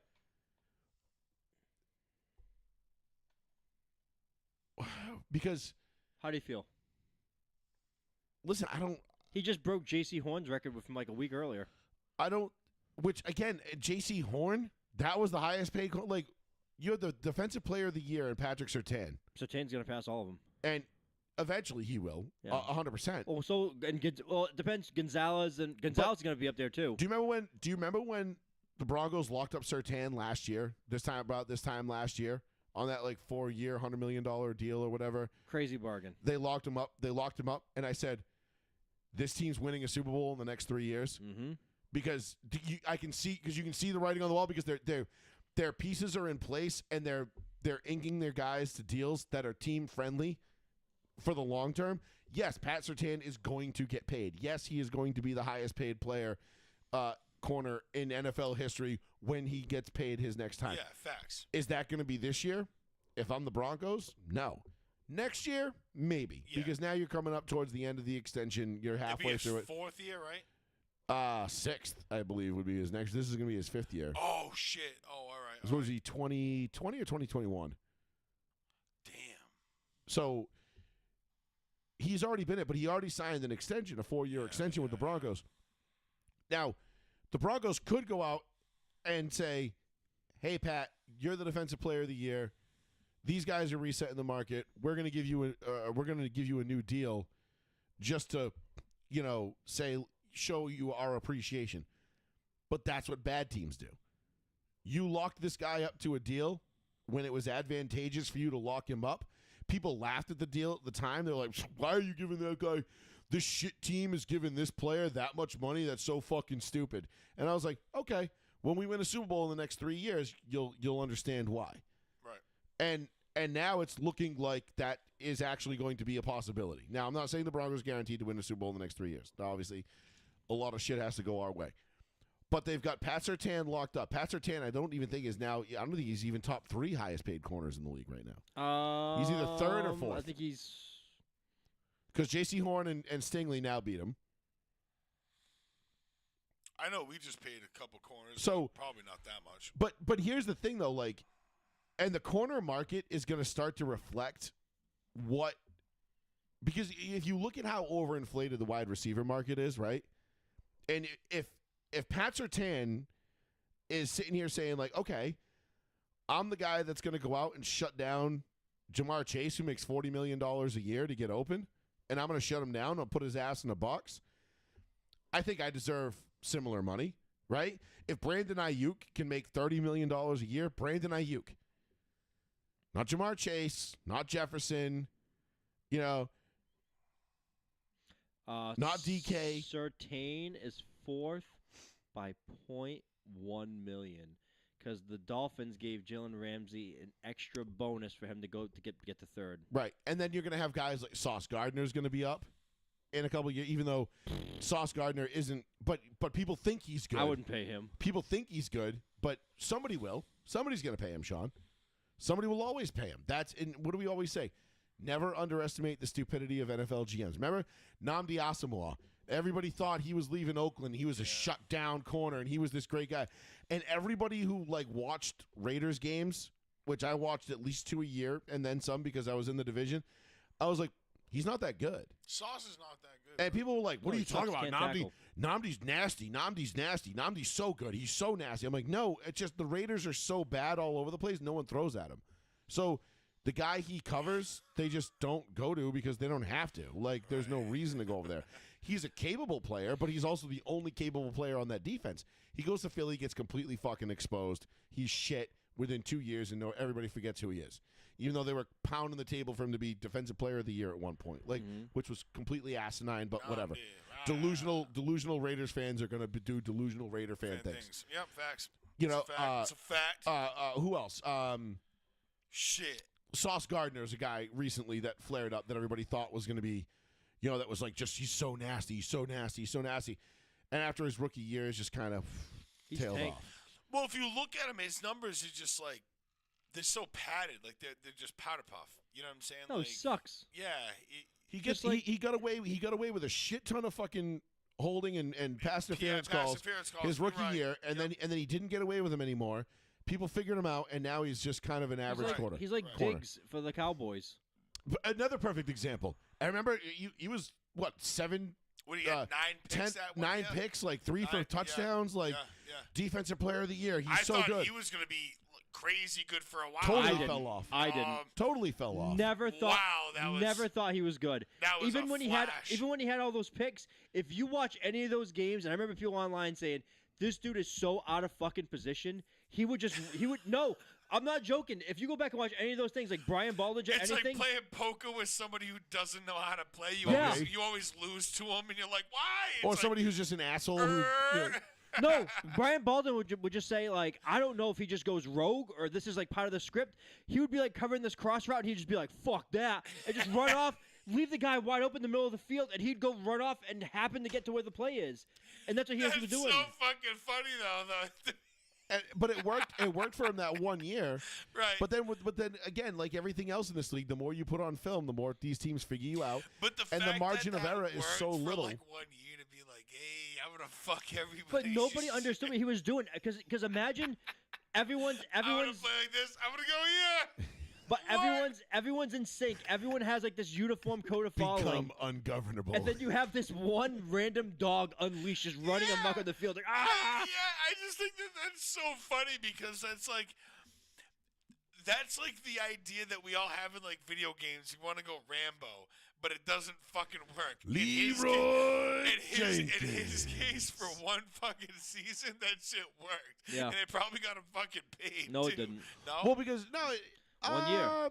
Did he cash in on that though? Did they give him an extension? I don't think they did. I think he made his money because where is he now? Minnesota, right? No, I don't know. It probably got him some kind of dough, or is he still in Dallas? Shit. But that's another perfect example though. Damn. The days of the corners that play well for long periods of time. That has become such a rarity in the NFL. You don't have the Rondé Barbers, the Champ Baileys, the Charles Woodsons, Ed Reed. Well, that was safety. Even a guy like Chris McAllister back in the day. What are we talking about? Corners? Yeah, corners.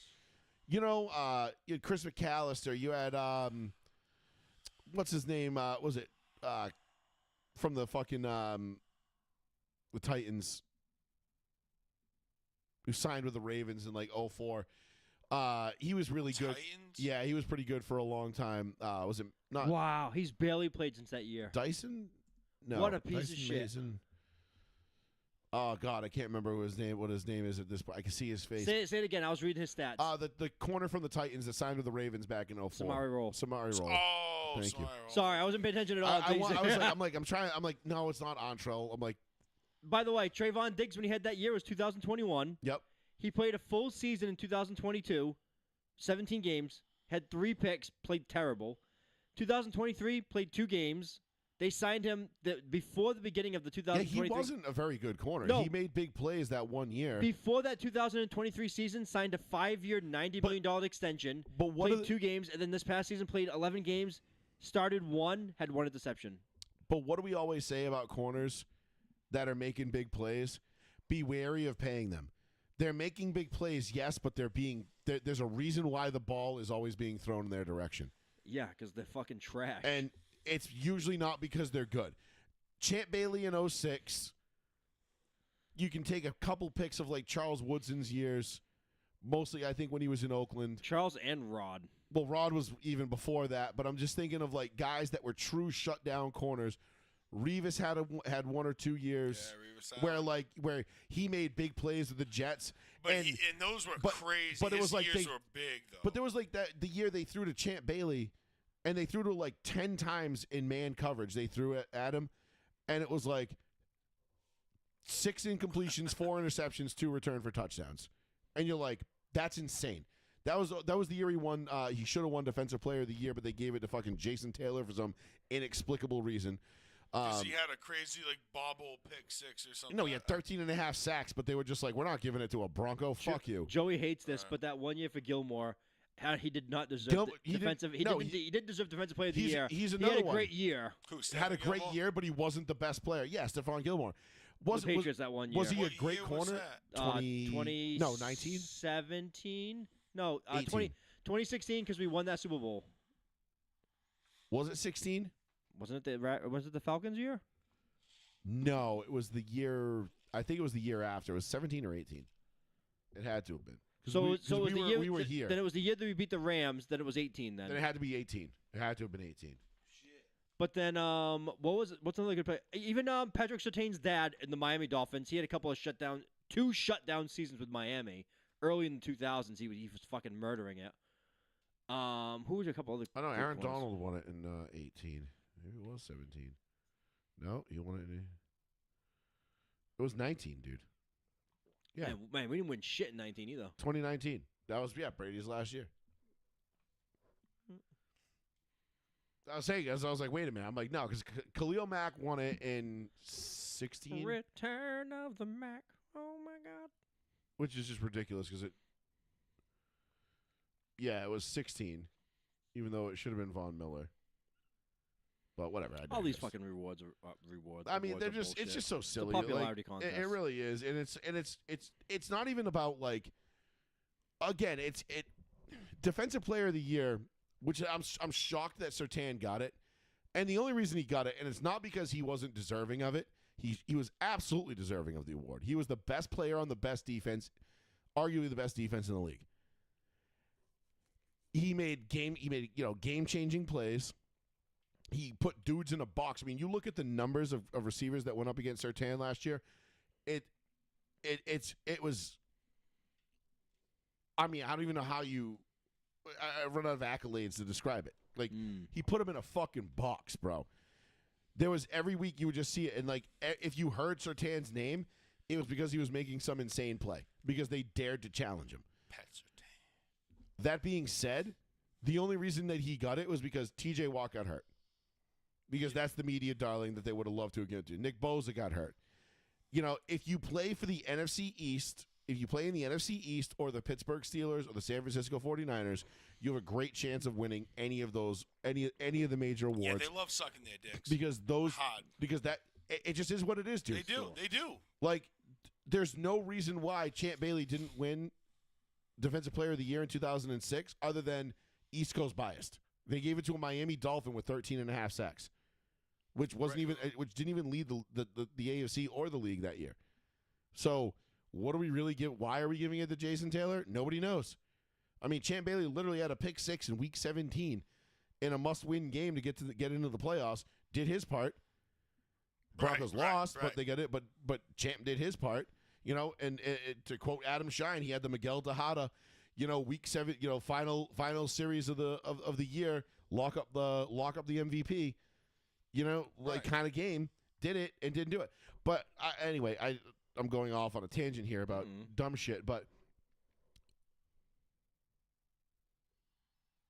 the corner market getting reset by Stingley is a big deal because I think you're going to now start to see, and this is, again, why I don't value wide receivers. And this kind of comes full circle back to the original portion of this conversation when we talk about what the Broncos are going to do in the draft or what people should do in the draft and how to build a team.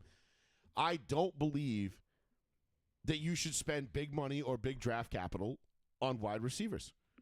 I think in rounds 3 through 5, 3, 4, and 5, you can find great hidden gems. You can, but I think if it's more you're of a good gamble. quarterback and you have a good system, you can make a good receiver. Exactly. If you have a good quarterback and you have a good head coach, you can figure it out. Marvin Harrison is Look, the Chiefs the Chiefs traded away Tyreek Hill, and they won the Super Bowl.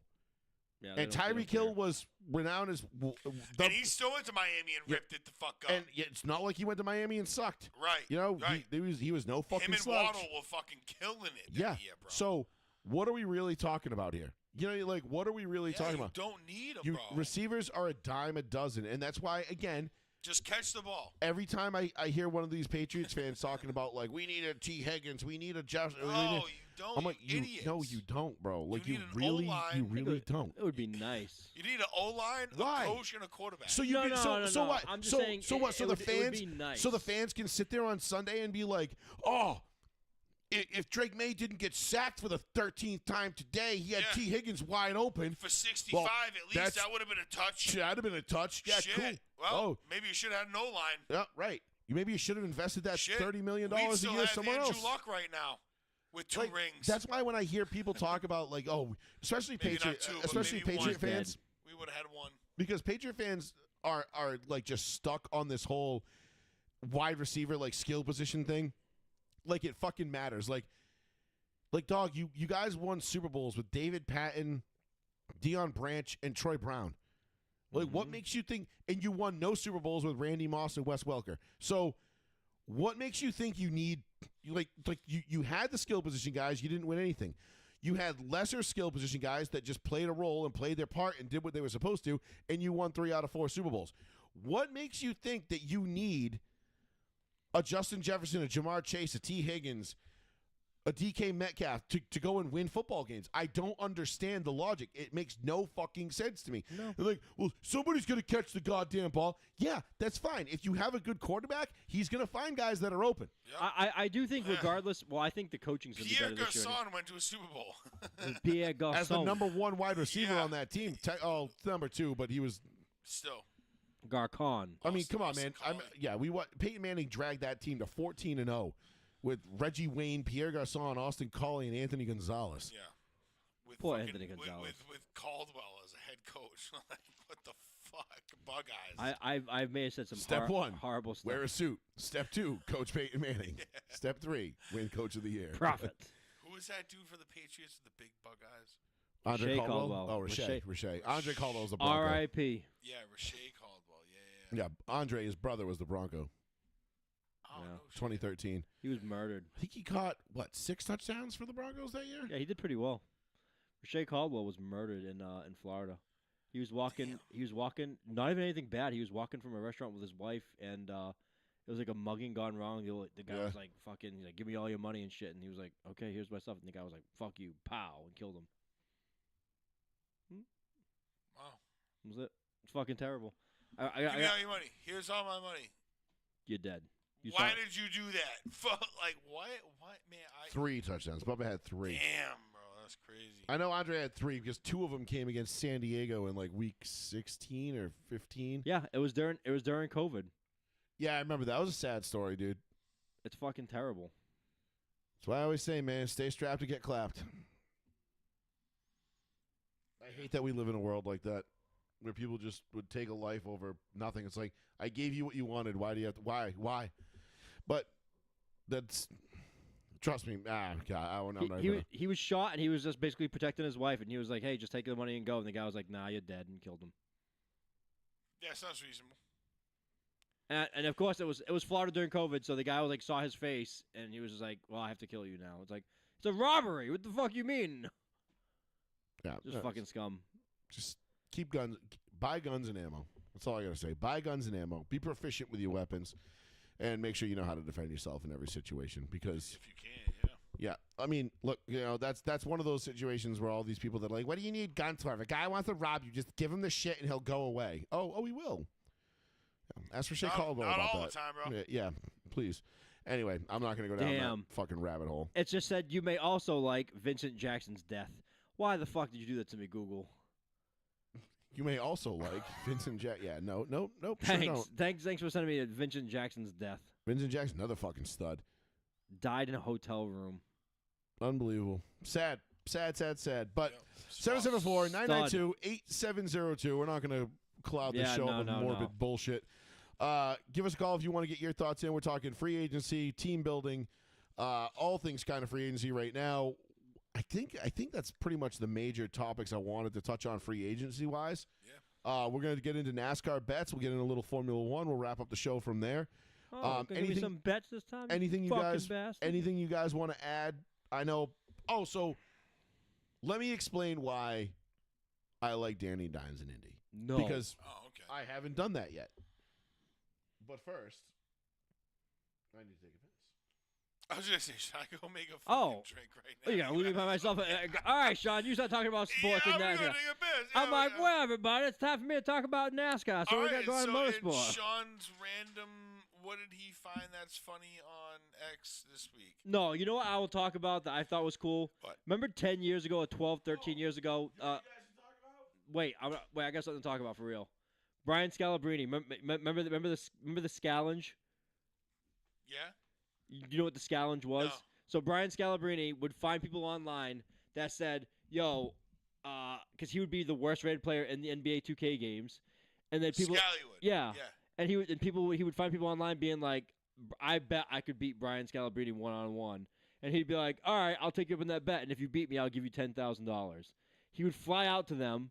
And like this was like YouTube Oh, and he shit was like that. running his mouth against some old dude the other day, right? Well, no, this old New York dude was like, yo, fuck NBA players. He's like this, like he reminded me of like the Iron Sheik.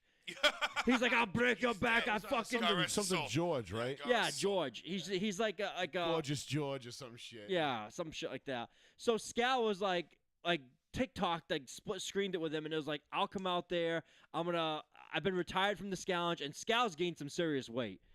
And he's like, Yeah, it looked like I'll it. bust out the Scallenge. I'll fucking be out there. I'll challenge you 1-on-1 in your home turf. I'll come to you, blah, blah, blah, blah.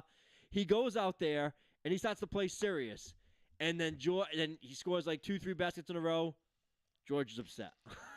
Not to steal a line from Seinfeld, but George is upset. Somebody posted that video the other day. I watch it, and and I'm like, George starts grabbing everything, yanking his jersey. it was so fucking dumb, dude. But- it wasn't basketball. It was Nope. it was a mugging on a basketball court. Like, But George started, and then Scal didn't. It's probably fake, bro. No, it was real. But Scal didn't. oh, like that 17-year-old that benches 800 pounds. But Scal didn't You seen say that kid? Scal didn't say foul or anything like that. So then Scal went the same thing. It was went heavy, would slap the ball out of his hand. Like if he would go up, he would like try to foul him. He's like, if that's the way you're gonna play, that's the way you're gonna play. Like that's the New York rules. I watched like 2 minutes of that video, and I'm like, this is the dumbest fucking shit I've I ever saw seen. Scalabrine yelling about, and I was just like, It's on a court, like like basically the playing surface was about the size of this table, yeah. where they would take 3 steps in, and it's like a bot, and then they would just hack the shit out of each other. And I'm like, at first I said to myself, I'm like, why am I watching Brian Scalabrine play some homeless fucking bum George. in a phone booth? I'm like, Yeah, this is why- fucking a yeah, I dumb didn't waste of even my time. I didn't even watch it. And everybody's like the white mamba and blah blah blah, because The Scal's white a fucking mamba. for whatever reason Boston fans have this infatuation with Scalabrine, like With he's shitty basketball players. yeah. And listen, again, I've played against D1 athletes before in my respective sports. I know the difference between where I was at D3 and what a D1 and what a D1 to a pro is.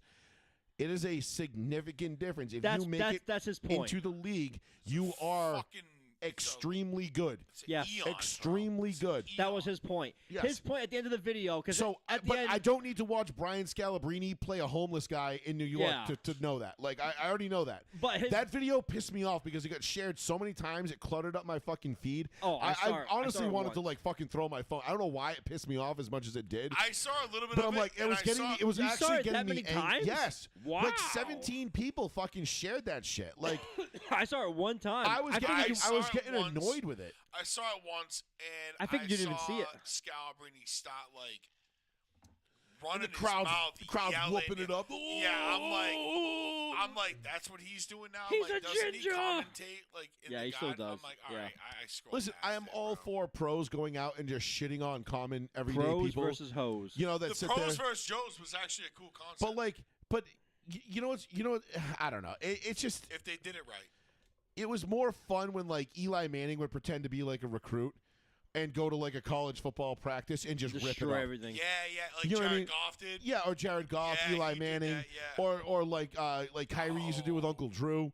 You know what I mean? Like What he'd was show up. Eli Manning's name? He went to Penn State. Yeah. Steve. No, it was No, it was Penn State. no, it was something funny.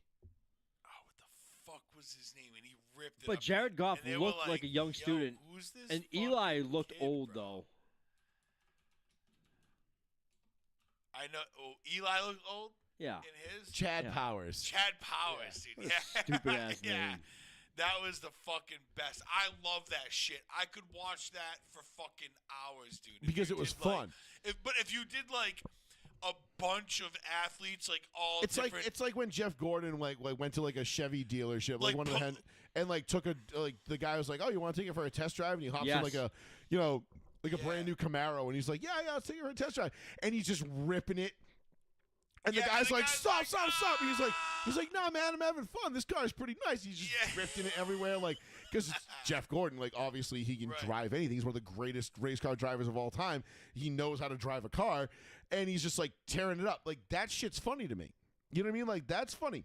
Brian Scalabrine playing a homeless bum in a phone booth.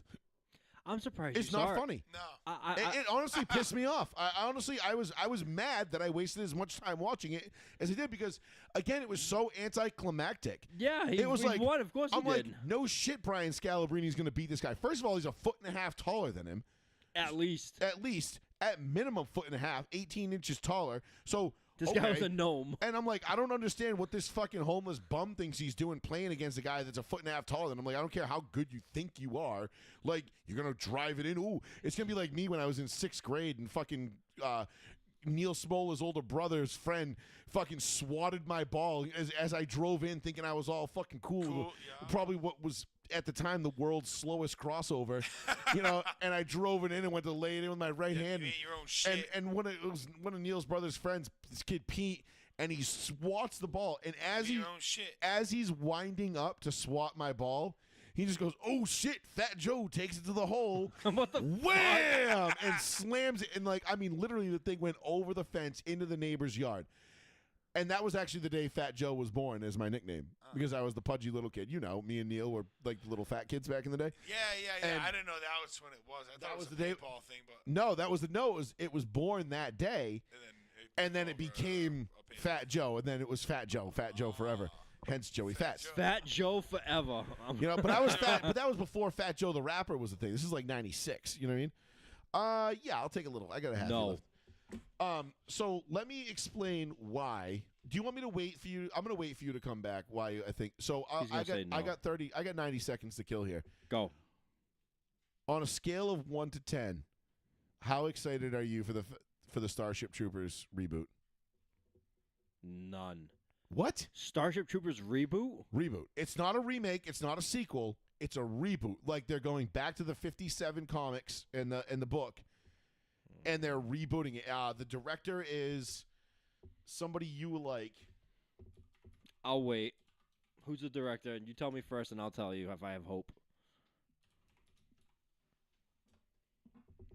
It is going to be the guy who did District 9, Neil Blomkamp. Oh, okay. So it's going to be directed by him. Apparently, it's going to have nothing to do with the first one, Good start. and it is going to be a complete reboot of the series.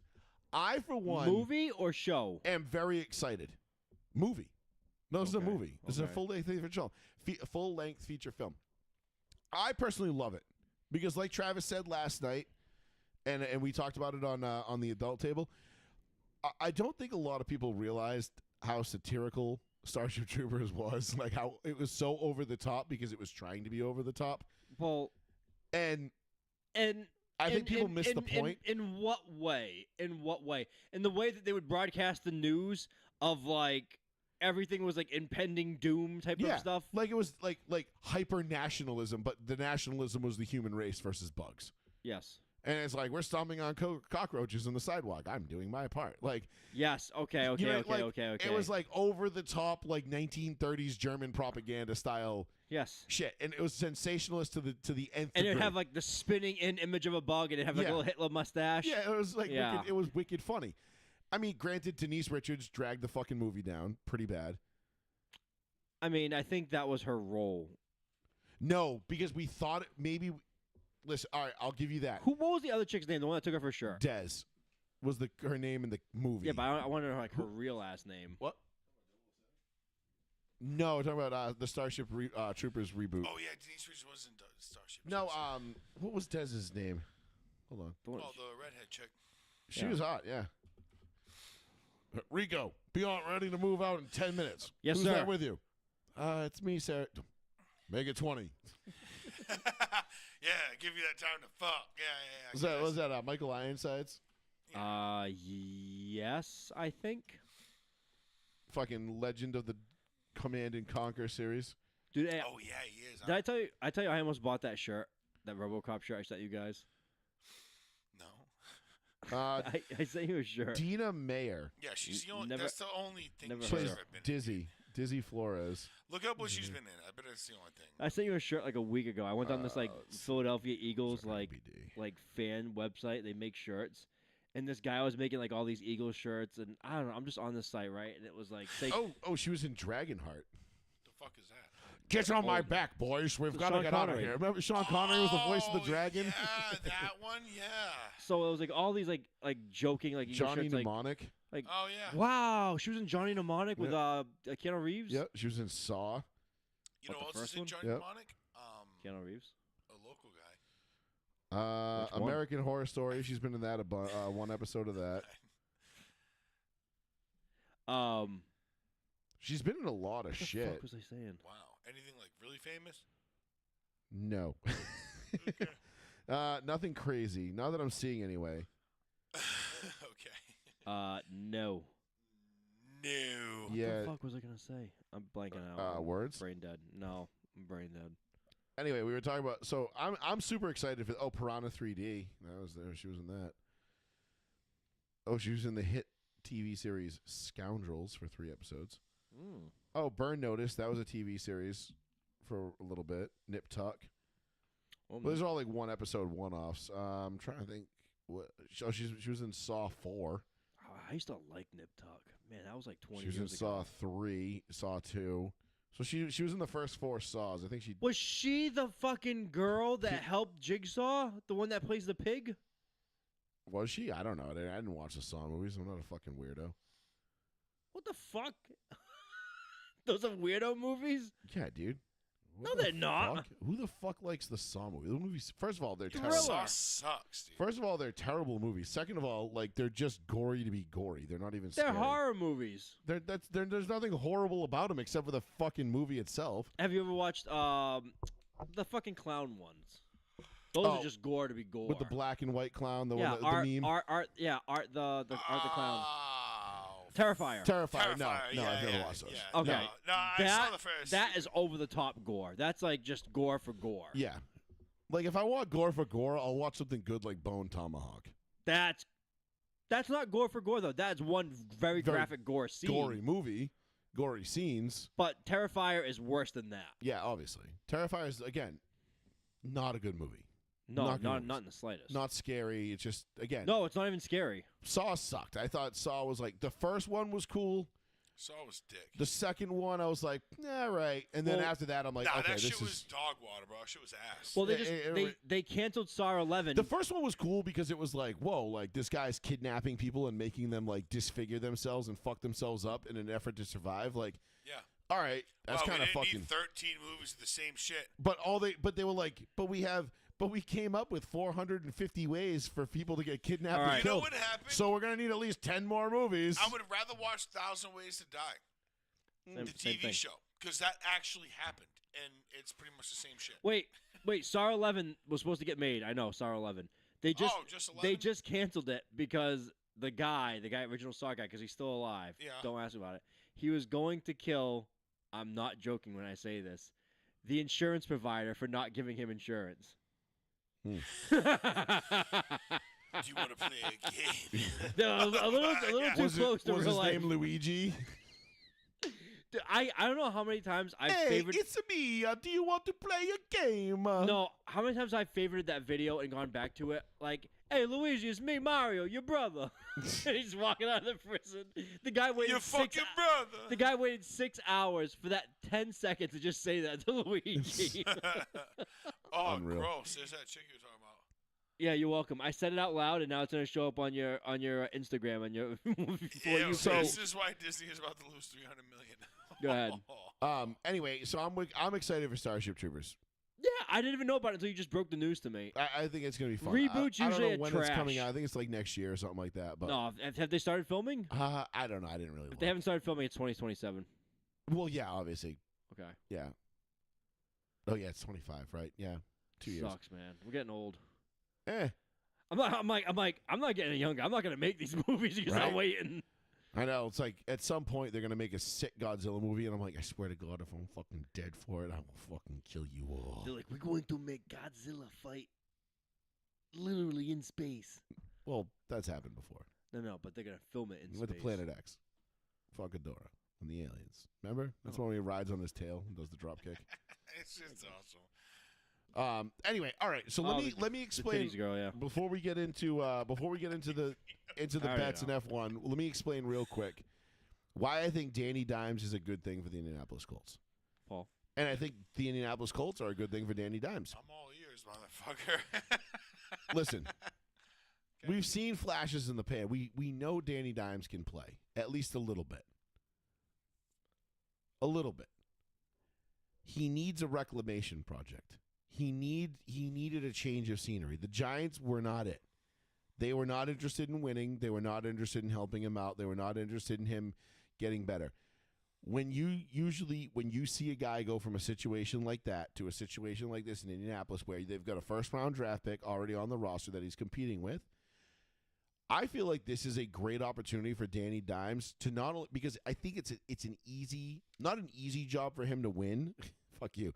But it's a job that he's going to win. And I think he's going to run with it. Like him and Pittman, I think could be and JT, like I think that could actually produce a pretty potent offense. I think that are they going to be like good? Are they going to go up against, say, Kansas City, Denver, Baltimore, Pittsburgh, and beat those teams? No. But are they capable of winning 8 or 9 games with Danny Dimes? Absolutely. And the reason I think that's the case is because Danny Dimes has everything to prove and everything to lose. Okay. Because if he makes it in Indianapolis and says, "Look what I can do," he's going to reset his market. He is going to make himself a wanted man. And he has the athleticism that Anthony Richardson, like, okay, he might be a good athlete, but guess what? Danny Dimes ain't tapping himself out in the fourth quarter saying, I got to come out the field, I'm tired. Fact. He doesn't have the injury history that Anthony Richardson does. He's got a decent arm. Like, he's not a horrendously inaccurate passer. He can throw the ball. He needs somebody that can coach him up and get him to a point where he just needs to operate within the confines of the offense. Don't try to win games on your own like he had to do in New York, where they were asking him to go out and win games by himself. Because he's not capable of that, not yet. No, and with Alec Pierce and Josh Downs, and I don't know about Mo Alley or whatever the hell happened with our tight end room. Mo Alley whatever. Cox. Mo Alley But Cox. you've still got the draft coming up. You're And going to with add best. You're going to JT, add best available. The only thing is my worry is if Anthony Richardson. See, here's the thing. It's all about how they see the field. I have more confidence in Danny Dimes to be able to see the field and get rid of the ball faster, which gives me more confidence in his ability to stay healthy and not scramble the way that Anthony Richardson had to. Because Anthony Richardson had to scramble because motherfucker just couldn't fucking read. You know what I mean? Right. He was doing Tim Tebow type. Not even like he was just. I'm trying to think. Yeah, he couldn't read a defense. He just couldn't read, guy. He's making his first read, second read, third read, but he should be making his third read, second read, first read. You know what I'm saying? Like he's doing shit backwards. Like or he had to scramble and he was doing dumb shit and he was putting it all on his back. And I'm not saying that Anthony Richardson couldn't have been a great quarterback or didn't have talent. I'm just saying, like, you know, he had all the physical talent in the world. And again, this is why I think I think this is why it's a win-win for the Colts, because you bring in Vanilla Vic, he's obviously going to win the starting job. Of course. And I think that makes the Colts at least at minimum a competitive team. I'm not saying we already winning team. almost fucking. I mean, shit, man. I mean, you had the Broncos on the ropes in Denver late in the season. KC hasn't beat us in 6 years. Like, listen, I'm just saying that the Colts are a sneaky decent roster. They have sneaky good players. And our cornerbacks just got serious. If Vanilla Vic can stay within the confines of the offense and just move the ball and let JT do what JT does, and not turn the ball over a shit ton of times. I think you guys are looking hard past Alec Pierce and Josh Downs. I really think. What about Pittman? No. Don't care. Don't care. I think it's all about Pierce and Downs. But here's my thing. Pierce and Downs. I think it's also a good thing for Anthony Richardson because I think he loses the starting job. And because they brought this guy in off the streets and they paid him, there's no pressure for him. Like, they don't have to feel – the team doesn't have to feel pressured like, oh, we used a first-round draft pick on this guy. We got to start him. Right. No, now you get to let him naturally develop where he should on the bench without having to kind of – because he's not ready to be thrust in. Like, I am all for baptism by fire for guys that are NFL ready. Right.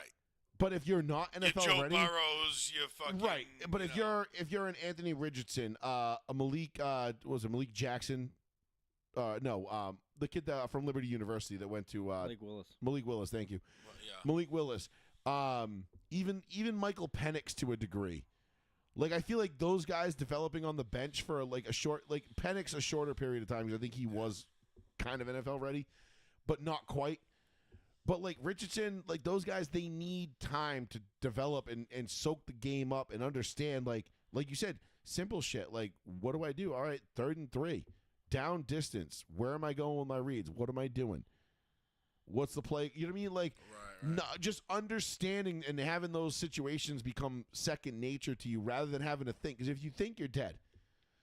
You know, and I say this, and it's so funny because I say this to my wife all the time when we're playing darts.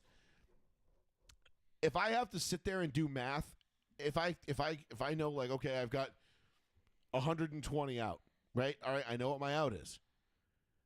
If I've got 143 out and I have to sit there and go, okay, triple 20, triple 19, triple whatever, a double whatever, and I miss one, now I got to do math.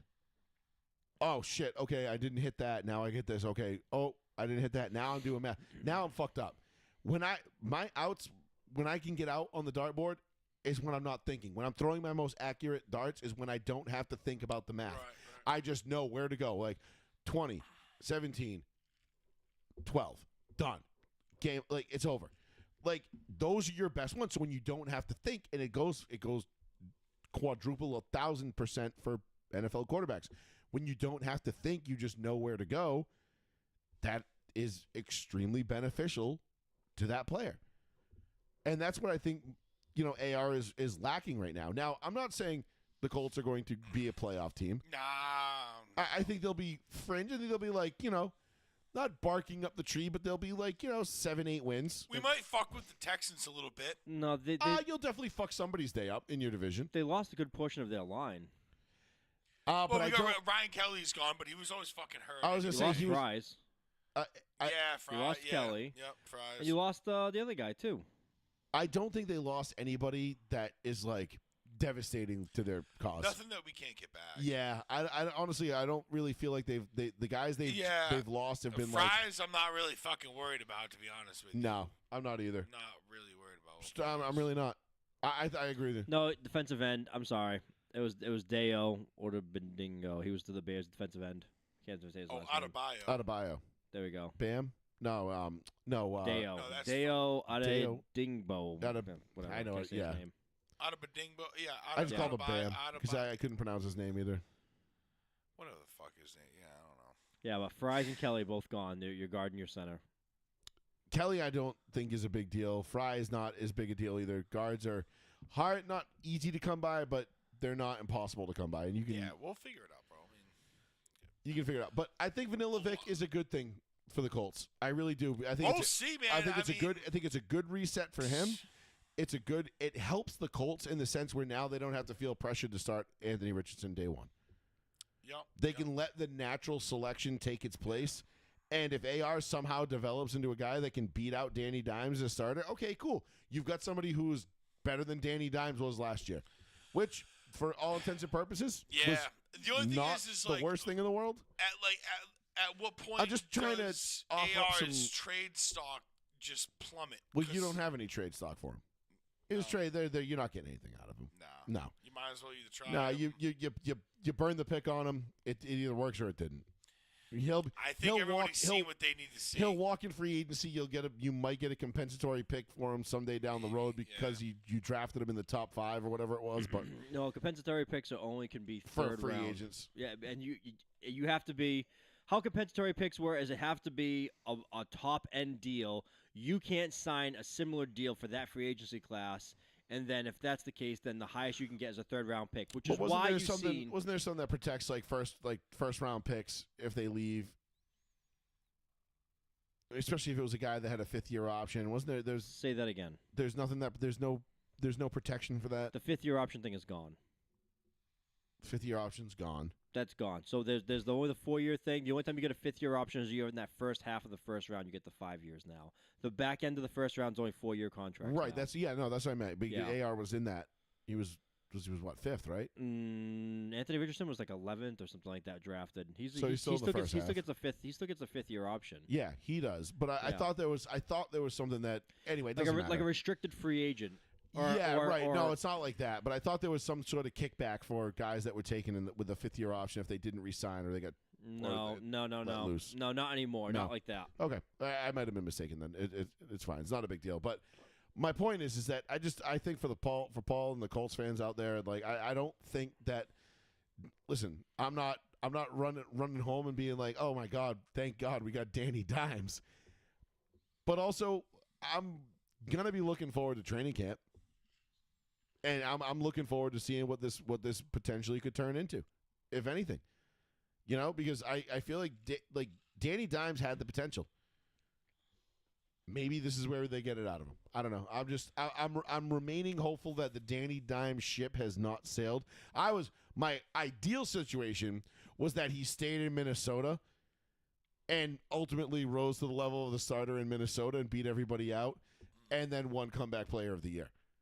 Which I still think he could do in Indianapolis. Because if he goes out and wins 8 games in Indianapolis, which I don't think is that far-fetched, I think he's still. I think he's still kind of a shoe-in for defensive comeback player of the year. But anyway, who knows? Joey Fats Radio, roll one, seat one, 774-992-8702. You want to get your final thoughts in? Give us a call. All right, boys, let's do the Vegas bets first. So. NASCAR. The Vegas bets? What's that mean? Las Vegas would be the track they raced at on Sunday. The one they just passed? Yes. The one you fucked me on? How did I fuck you? How did I fuck you? You give me no winners. Did I pick the right winner? No. No. Did anybody pick Josh Berry? Also no. Josh did. He said, I picked me. No, he didn't. He didn't even pick him. I listened to his interview on Stacking Pennies with Corey LaJoy and Ryan Flores he today. He did not say that. And he was just like, yeah, man, it was kind of wild. Like, he's like, me neither. We got by Daniel Suarez there with like 15 to go, and then we just kept waiting for the caution to come out, and we thought we were just going to have to run it back, and it just never did. For once in my life, things worked out. Fuck. Josh Berry ends up winning in Vegas on Sunday for the Cup Series. It was a phenomenal I love it. Listen. Paul knows I have a soft spot for that number 21 Wood Brothers car. We had the go-kart when we were kids. We had the Morgan Shepherd Sitco Yep. go-kart. when we were kids. Mm-hmm. That car holds a special spot in my heart, always and forever. I love it. It's one of my favorites. Seeing it in Victory Lane, even when it does cost me money, like it did on Sunday or last August at Daytona, I still have some love for it. Okay. It makes me very happy. That being said, for my bets, we went. Again, this one was kind of like I put in my post on Sunday. It was about to be very straightforward, and then shit. And then it wasn't. It just became. It became really, really tough. So obviously you had the big three were Kyle Larson, Christopher Bell, Tyler Reddick. Mm-hmm. Those guys, and again, and just prefacing this for Homestead for Miami this week, I'm putting those three in my top. Those are my top three picks again for next week. Those guys live for these kind of tracks, especially Homestead, where you run the high line and you're right up against the wall. Just keep that momentum, keep that pace. You're doing what they call ripping the fence, where you are inches from the wall every single lap. You are trying to get the closer to the wall you are, the faster you are. Yep. So the less space between you and that wall, the faster you're going to be. Yeah, the less drag. Now, air, but also the high line at Homestead is where you can run. Like you run the low line, the cars are really loose coming off the corner because the banking it's so steep and then it goes so flat so quick. Oh, right. It fucks you, throws you out. It makes that back end wiggle. Trust me. So just stay outside and just keep the momentum So you pushing. You stay up top. Yeah. And you get that run off the high side. So we had Slick Willie, who ended up finishing 4th. Shit. We had Ross Chastain, who ended up finishing 5th. Bitch. Which sucks because, I had definitely feel like both of those guys had a chance to win at some point. Let me see where what else I had here too for my picks because I want to see exactly why did I do this? I picked the wrong thing. Hold on. We had what Kyle Busch who had I put in money on Kyle Busch pre-qualifying at plus 1,800. Yeah, so did I. And then he qualified 4th and absolutely ripped it. You want to talk about like all of a sudden just like Lady Luck was just like, no, go fuck yourself. They had a tire go down. They got involved in a wreck. Like it was just a bad just chain of events for Kyle Busch. Still managed to fight his way back up. And I think he ended up finishing pretty far back, but he rallied after all the bullshit. Well, shit. To get back up into the top 5 at one point. But it wasn't enough. He couldn't stay there. So let's see. I had William Byron, Joey Logano, Ross Chastain, Kyle Busch, and then my bonus bet was Noah Gragson. So Joey Logano ended up finishing, I want to say, in the top, just outside the top 10. Yeah, 15th. Ran in the top 10 all day. I think he started on the outside of the front row. Mm-hmm. I was pretty high on him. And then I had was it Ross Chastain, and then who else? What was the other one? Wait, hold on. Let me go back Slick to my Willie, picks. Slick Willie, Logano, Chastain, and Kyle Busch. Okay. Kyle Busch did not have a good day. Lady Luck was not kind to him. Chastain and Byron both finished in the top 5, so that's pretty decent. Pretty good picks. Noah Gragson, who was my super dark horse pick. That was another one I had picked. He was like whatever it was. I know it doesn't look good on the stat sheet because he fell off and ended up finishing 31st with a DNF. But I think he actually ended up leading laps in this race at one point. That means nothing. So when he was late, he was up there like top 3, 4. I think he ended up leading under caution at one point. And I remember sitting there going like, "Yo, if Noah Gragson pulls this off, that's a $2,100 hit." Dog, baby, that's my dog. And Fords have been quick at Vegas, so the Fords have been fast. Obviously, Josh Berry, Ford wins. Priest, Ford, 3rd. And then you got 3 Chevys in the top 5 as well. But then you had Cindric, and Cindric is another Ford who, again, another guy who I kind of like dabbled with taking. but couldn't quite pull the trigger on him, and for good reason. Cindric is gonna win at some point this year. Okay. I just don't know when that is gonna be. But nobody had Josh Berry. That was an impossible call to make. The biggest disappointments I think of the day, obviously Ryan Blaney with the DNF. Kyle Busch did not finish well. Shut up. Noah Gragson. Denny Hamlin was a disappointment. Tyler Reddick was a huge disappointment. Reddick was one of the guys that I had finishing in that top three: Seabell, Reddick, and Larson. Yeah, but Bell was the guy that was winning all the races, and now he's not winning like anything. What do you mean? He won like 3 or 4 in a row. He ain't winning shit. He's gone 1 week without winning. Since, well, it's over. Yeah, he won 3 straight, and he doesn't win 1 week, and Sean's like, this guy He ain't sucks. winning shit, bro.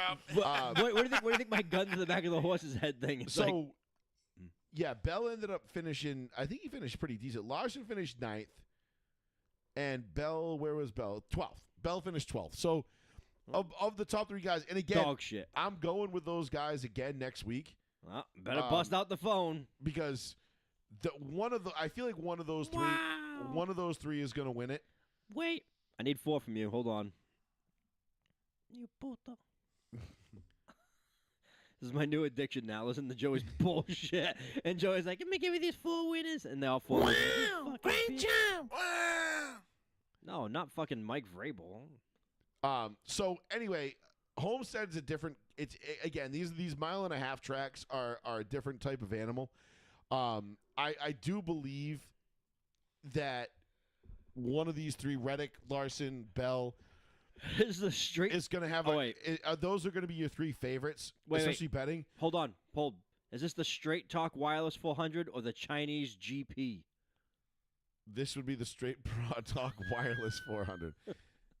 All right, cool. The Chinese GP. What do you got for odds in the Chinese GP? Hold on, I'll pull it up. Lando Norris plus 105. Max Verstappen. Oh, this is Formula One. Yeah, I know. Max Verstappen 330. Oscar Piastri 330.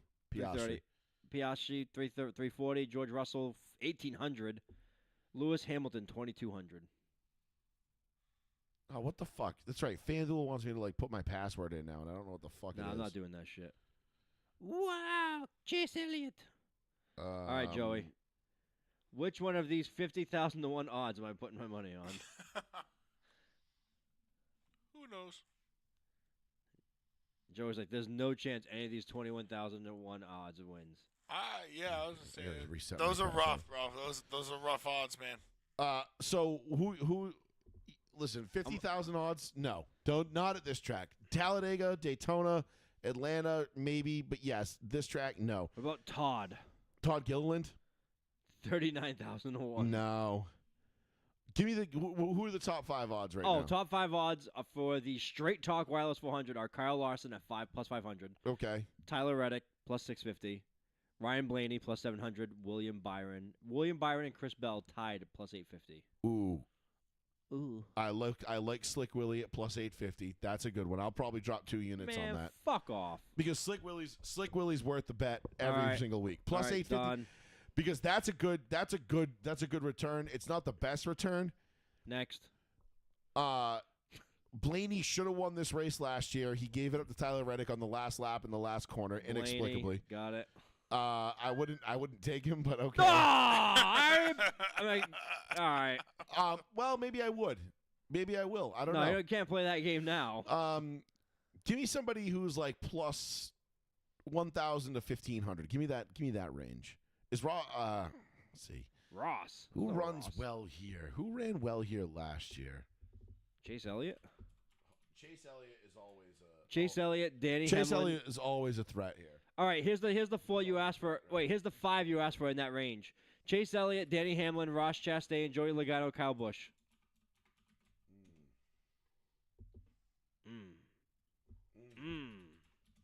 I like Chastain. I think Hamlin's going to get a win at some point this year. Obviously, we know that. But are we really trying to give it up this week? He finished 3rd here in the fall. So, but Chase Elliott finished 5th. I like that too. Damn, you had That's not bad. You had 3 Hendrick cars, 5, 6, 7 last year, and Elliott, Byron, and Bowman. That's pretty good.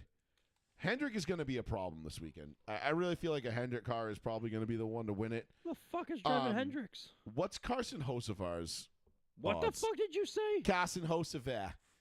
He's plus 4,800. Ooh, I like it. He finished 9th here in the fall. All right, let me go back to some other of these fucking That odds. could be a fun one. All right, no, I don't want outright betting anymore. I want top. Ryan 100 finish. Priest runs pretty well here. Ryan Priest. Ryan Priest is plus 5,000. I'm just looking, guys, for flyers. Like, all right, if you're betting Blaney, I don't know if I like Cindric and Logano here. I'm not saying that they're not good at this track, but Blaney, I feel like, has the knack to run this place better than those guys. And damn, you had That's not bad. three Hendrick cars. I just think I'm gonna have to. If I'm gonna make one pre-qualifying bet on a long shot guy, I really feel like Hocevar might be it. Sure. I feel like I might go Carson Hocevar. Dude, He's run well this year. He ran well here last year, and he's showing some speed. And I feel like as a rookie, he's gonna get a win. Whereas, like, you know, I know I said the same thing about Ty Gibbs last year, and I bet Ty Gibbs a bunch last year, and he failed me. Well, I mean, not always, but you know, with top 5s and 10s. But I don't know. I'm gonna have to wait. I'm gonna have to wait and see at least what we get out of practice, and see what, like, kind of the long run speed, because this place does tend to generate long green flag runs. You know what I mean? It's not usually a wreck fest, so long run speed is going to be key. You know what I mean? I'm talking like, you know, the 25 plus lap averages, 25, 30 lap averages is what I want to see, because I think tires are good here for about 40, 50 laps, and then they start to kind of go away.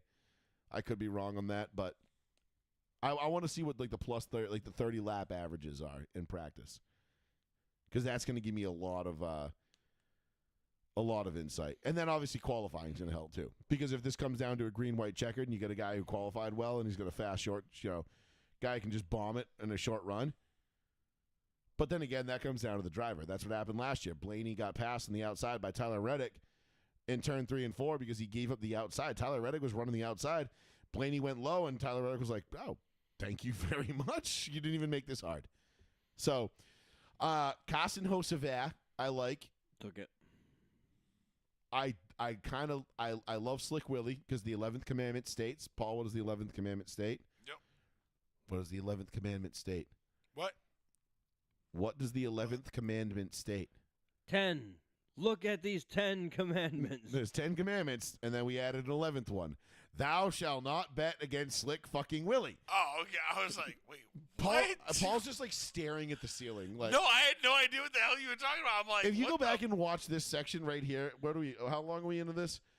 Well, there was 15 commandments, if you remember the history of the All right, earth. we're 2 hours and 23 minutes. You go back to like the 2 hour and 20 minutes portion of this video and just look at Paul. And he's just, I don't know what he's looking at on the ceiling above me, but that's why I The called him lights. out, because he's just like, I don't know what the fuck you guys just talk. I'm like, yep, just floating around the conversation like everything's cool. Like, yeah. feel free to participate. You know, Yeah, if you want to pull out your if FanDuel, I have something, if you want want to pull out your FanDuel app and talk about some odds on NASCAR. I don't bet at all. You're a bullshit artist. Really? No, I don't. You should at least be the kind of guy to throw like $10 on somebody every week. Fuck no. You think I got 10 bucks on something? You think I have $10? Fuck. I was like, my wife will gut me. No, not even that. I just don't have it, bro. You think I have $10? I just don't have that kind of cash, man. He's I like- got that kind of he's like- capital. he's like- I don't get that kind of liquid. He's like, why do you think I'm here? I go, $10. this is my 6th free drink. He slides Awesome. over the counter. Awesome fucking capital. So I'm gonna wait. Obviously, Awesome I'll as always, I'll put my my predictions up, my bets up on Saturday or Sunday, depending on, you know, when I get around to it. And when I see practice and qualifying, and when the odds come out, because like this week they took the odds down. They didn't put them up until like late Saturday night. So I put the post up on Sunday morning. But I'll put my post up Sunday, you know, but definitely by green flag, you'll have, you know, within plenty of time to make your bets, you'll have my predictions for Sunday. So hopefully we can get some. Again, if you tail my bets and you put, again, I pick 4 straight winners every week. I don't do top 3s, 5s, 10s, none of that. if you did do any of that, you did do, if you put Chastain and William Byron in the top 5, you made some money this week. If you put them, Fuck it. I do winners only. But I do winners only. I'm looking for that big payout. So I did put $20 on Max Verstappen to win the Australian GP this past weekend. So close. He did not win it. Lando Norris won it. McLaren took home the season opener for Formula One in Australia. Okay. It was a wet weather race. Great race. What is wet weather race? Then Rain. just Pouring rain. fucking rain. It's just rain. Pouring Okay. rain. Just making sure. Yeah. Wet track. Yeah. Pouring rain. The McLarens got out. It was tough to pass. Abu Dhabi, Max Verstappen, for all intents and purposes, might be the best wet weather driver that we've seen in F1 since Ayrton Senna, who died in '94. People who don't know who Senna is, if you ever watched him back in the day, and I was a little kid, but I've gone back and watched a lot of his races and a lot of the stuff. But I remember as a kid watching it, and I can't remember what race it was. I don't know if it was Brazil or Silverstone or whatever it was, but I remember him in the rain, ripping around in the rain in an 1,100 horsepower car that weighed 2,000 pounds, and just the things that man was able to do in a 1,000 horsepower car in the rain was just incredible. And he dominated in the rain. Like, most of the time, people will say that rain, wet weather is the great equalizer, unless your last name is Senna, and then it is a just giant unfair advantage. Max Verstappen might be the best. Max was probably the only guy on Sunday or Saturday night, because the race started at midnight on Saturday. So I got home, I posted up at the Fontaine Fats and made my drink, and I was watching, and I was like, here we go. Midnight on a Saturday, and I got F1 racing live. And it was fucking glorious. It's pretty cool. I was loving it. I was loving every second of it. I watched the entire race, flag to flag. It was one of the most eventful races I've seen in a long time. A lot in part due to the weather. But it was just fun to watch. Max Verstappen was probably the only guy that didn't make a mistake. Even both, like Lando Norris and Oscar Piastri, both went off the track at the same time in the same corner, running 1-2, which opened the door for Max to go from third to second and then try to run down Lando. But damn, just couldn't quite get it done, ran out of time, and couldn't quite do it. So Lando Norris and McLaren take home the first race of the season. Max comes in second, and George Russell, I believe, was in Mercedes, took third. So that was the podium. And it was a phenomenal race. I'm very much looking forward to this season, because this is not going to be a one-team runaway like it has in years past, I hope. I think Red Bull's going to find the speed to compete with McLaren. McLaren's on that trajectory, though, like where we're like, oh no, is McLaren just going to run away with this season? Good, though. Fucking good. No, I don't want anybody to run away with this season. No, I'm tired of all these fucking, like, multi-championship winners, bro. Yeah, like, but I don't want McLaren to run away with it. I want it to be a competitive season. I don't care who wins. If it comes down to the last race of the year, great. I don't want this thing wrapped up by mid-season like it has been in years past. Yeah, I know. So if McLaren wins, cool. It would just suck, like, I know, because, like, for a company like McLaren who's had to, like, mortgage their whole fucking company multiple times, like their whole headquarters. Aren't they basically owned by Ford now? Like, are they? I don't know, dude. I don't know, but like for them to come from where they are, their pedigree, everything that they have in racing, I would love to see them run away with it a couple years, like Red Bull, like, you know. CYVN Holdings. CYVN Holdings. No idea who that is. That's Abu Dhabi-based investment firm. Yeah, so it's a bunch of Middle Eastern. What the fuck? What? Baran I had to run through my head real quick. Baran I had to Makatakala run Holding through my Company. head real quick to not say anything really horrific. I was like, You're going to jail. bunch of sand monkeys. Yeah. No, but seriously though, like, I didn't realize that was the case. But I would like to see McLaren do well. I mean, McLaren's going to do well. They're already on that trajectory. Like but you saw Mercedes for a decade. We saw Red Bull Honda for 4 years. for 4. Like, it's been a decade and a half since we've seen anybody. Honestly, I wouldn't be mad if that whole, like, we saw like Mercedes for 10, Red Bull for 4, everybody else for 2, 1. Well, that's 2-1. Like that would be cool. but with F1 Like though. that small, well, small next margin. you got to remember next year they get new car. Cadillac. Oh, Cadillac is in it, but the whole car is changing next year. Oh yeah, well, Shorter wheelbase, more narrow who's wheelbase, got shorter more money, car. bro? Who's got more money? Everybody's already developing it. It's going to be wild, Who's honestly. got more money? It's going to be crazy. Next year is going to be a lot of fun, but this year has a potential to be a lot of fun too, because I think this is going to be a 4-team race. I think you're going to see McLaren, Red Bull, Mercedes, and Ferrari. I think are all going to be in this the entire year. Well, the car is I don't. so good. I don't think, and he's got Lewis Hamilton now paired up with him. So good. And listen, Ferrari is Ferrari, dude. That's Like what I'm saying, bro. they- You can't count them out. they man. don't fuck around. There's a reason why you got to buy a bunch of shitty cars to buy their nice And cars. and not for nothing, don't look past Alpine either. Yeah. They got Audi coming in next. I think it's next year, or the year after, that's taking over. But Alpine, they hired Flavio Berratore. Yeah. He was an F1. He was a team principal for years back in the day Yeah. for like Williams, and now he's been brought back in to like reconstruct Alpine and like Right. get them back into their winning ways. And they're already performing better. It's Alpine, but yeah. They say Alpine. I know it is Alpine. Alpine.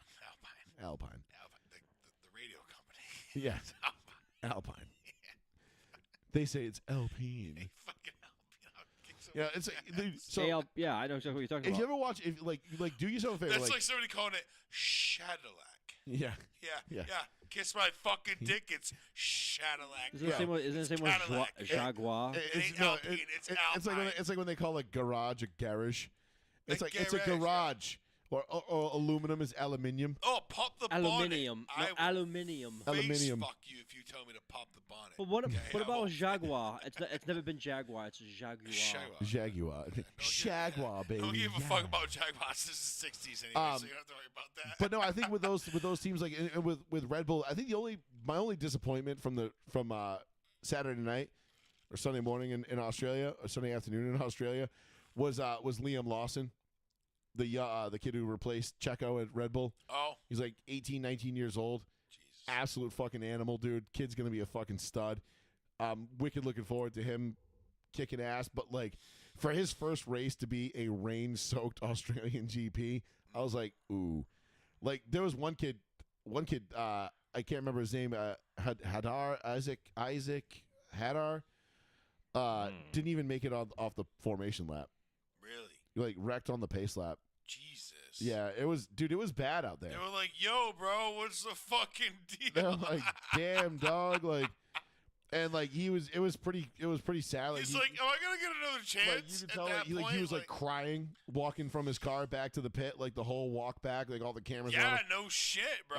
And you fucked up. yeah, he fucked up big time. The whole world was watching. Yeah, he for the racing. He's with the Racing Bulls, so he is Yuki Tsunoda's teammate on the Red Bull Junior team, basically. Former Yuki's teammate. no, he's not. He ain't going anywhere. Yeah, he's gone now. Carlos Didn't even make it Sainz. to the race. Carlos Sainz leaves Ferrari, and he's like, "Oh, everybody's blah blah blah blah." You got dead last. Liam Lawson finished second to last. Sainz got dead last. Yeah, Really? yeah. He wrecked on the pace lap too. He blows. And then you had Fernando Alonso wrecked.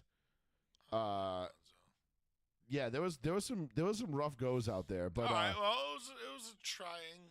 oh, you had first round. yeah, you had you had Lando first, Max second, George Russell third, and then Andre Antonelli, who's Lewis Hamilton's replacement at Mercedes, finished fourth. So that was pretty impressive. A 3-4 for Mercedes with a rookie driver is. That's Listen, crazy. I'm a big George Russell guy. I like George Russell. Imagine if Mercedes was just like, we figured it out, bitch.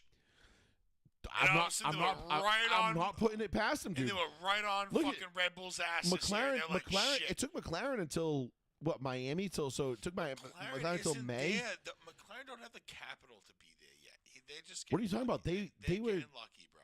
no, they weren't. They've been on this track. They won the constructors last year. I know they're getting lucky. Don't worry. They They- don't have the capital. They don't have the money. They clearly do because they just Dude, they've almost gone bankrupt like fucking 4 times. they've won the last 2 races in a row. Right, that's okay. This is a flash in the pan. Mercedes and the big companies will come back out. Don't worry. Yeah, maybe, but right now McLaren's got the team. They got the I car. do love McLaren, and I do And they love got them, the drivers. and I want them to do it, but they're not going to sustain this. No, McLaren's been sustaining this. Not sustaining. McLaren, where they were 4 years ago, if you look at where they were 4 years ago versus where they are today, they've been on a steady trajectory upwards. Yep. And this has been a long time coming. It's not going to.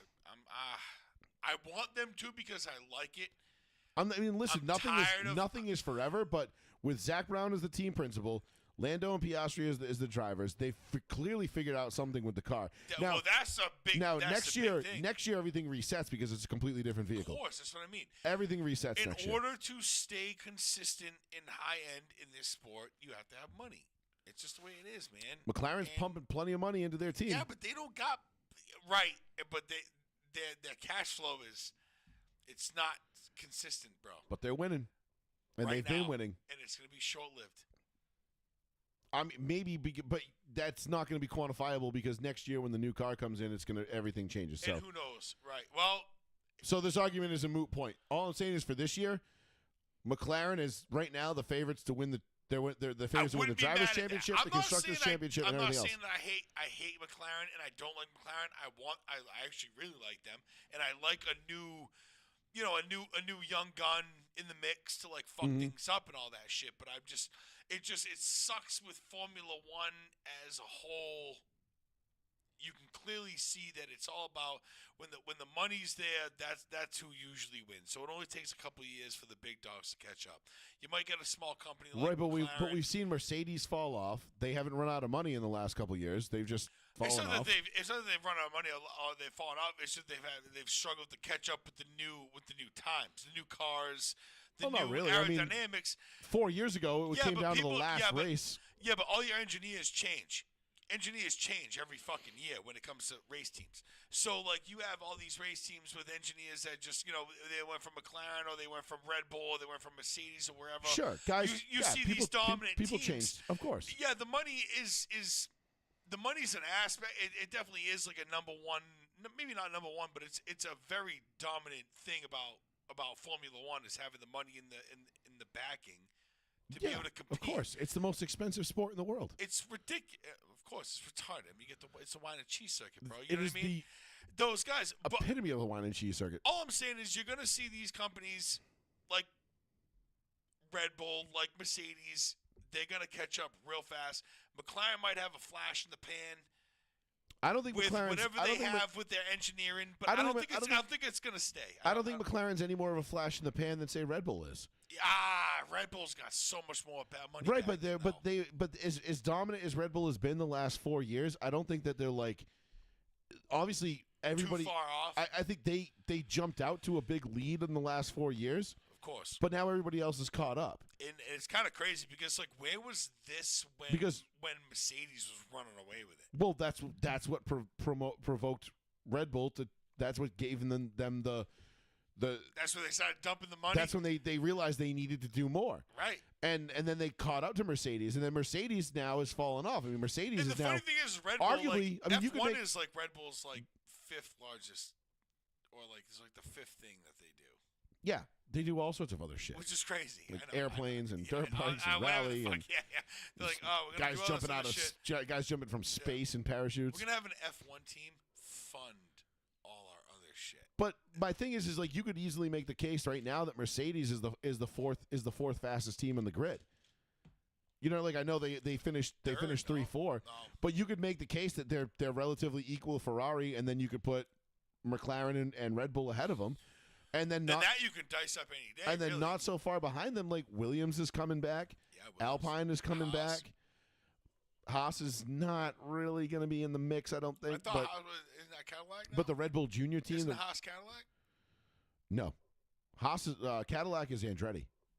Oh, it's Andretti. Yeah, Cadillac. My bad. I haven't totally kept them new team. on totally F1 new team. Oh, okay. So you've got a whole. I thought they combined with somebody. You've got a whole different thing, but I think your assessment of McLaren, McLaren, the car company, might be hemorrhaging money. Their Formula One team is not. Yeah, they sold their headquarters a couple times. Yeah, they're.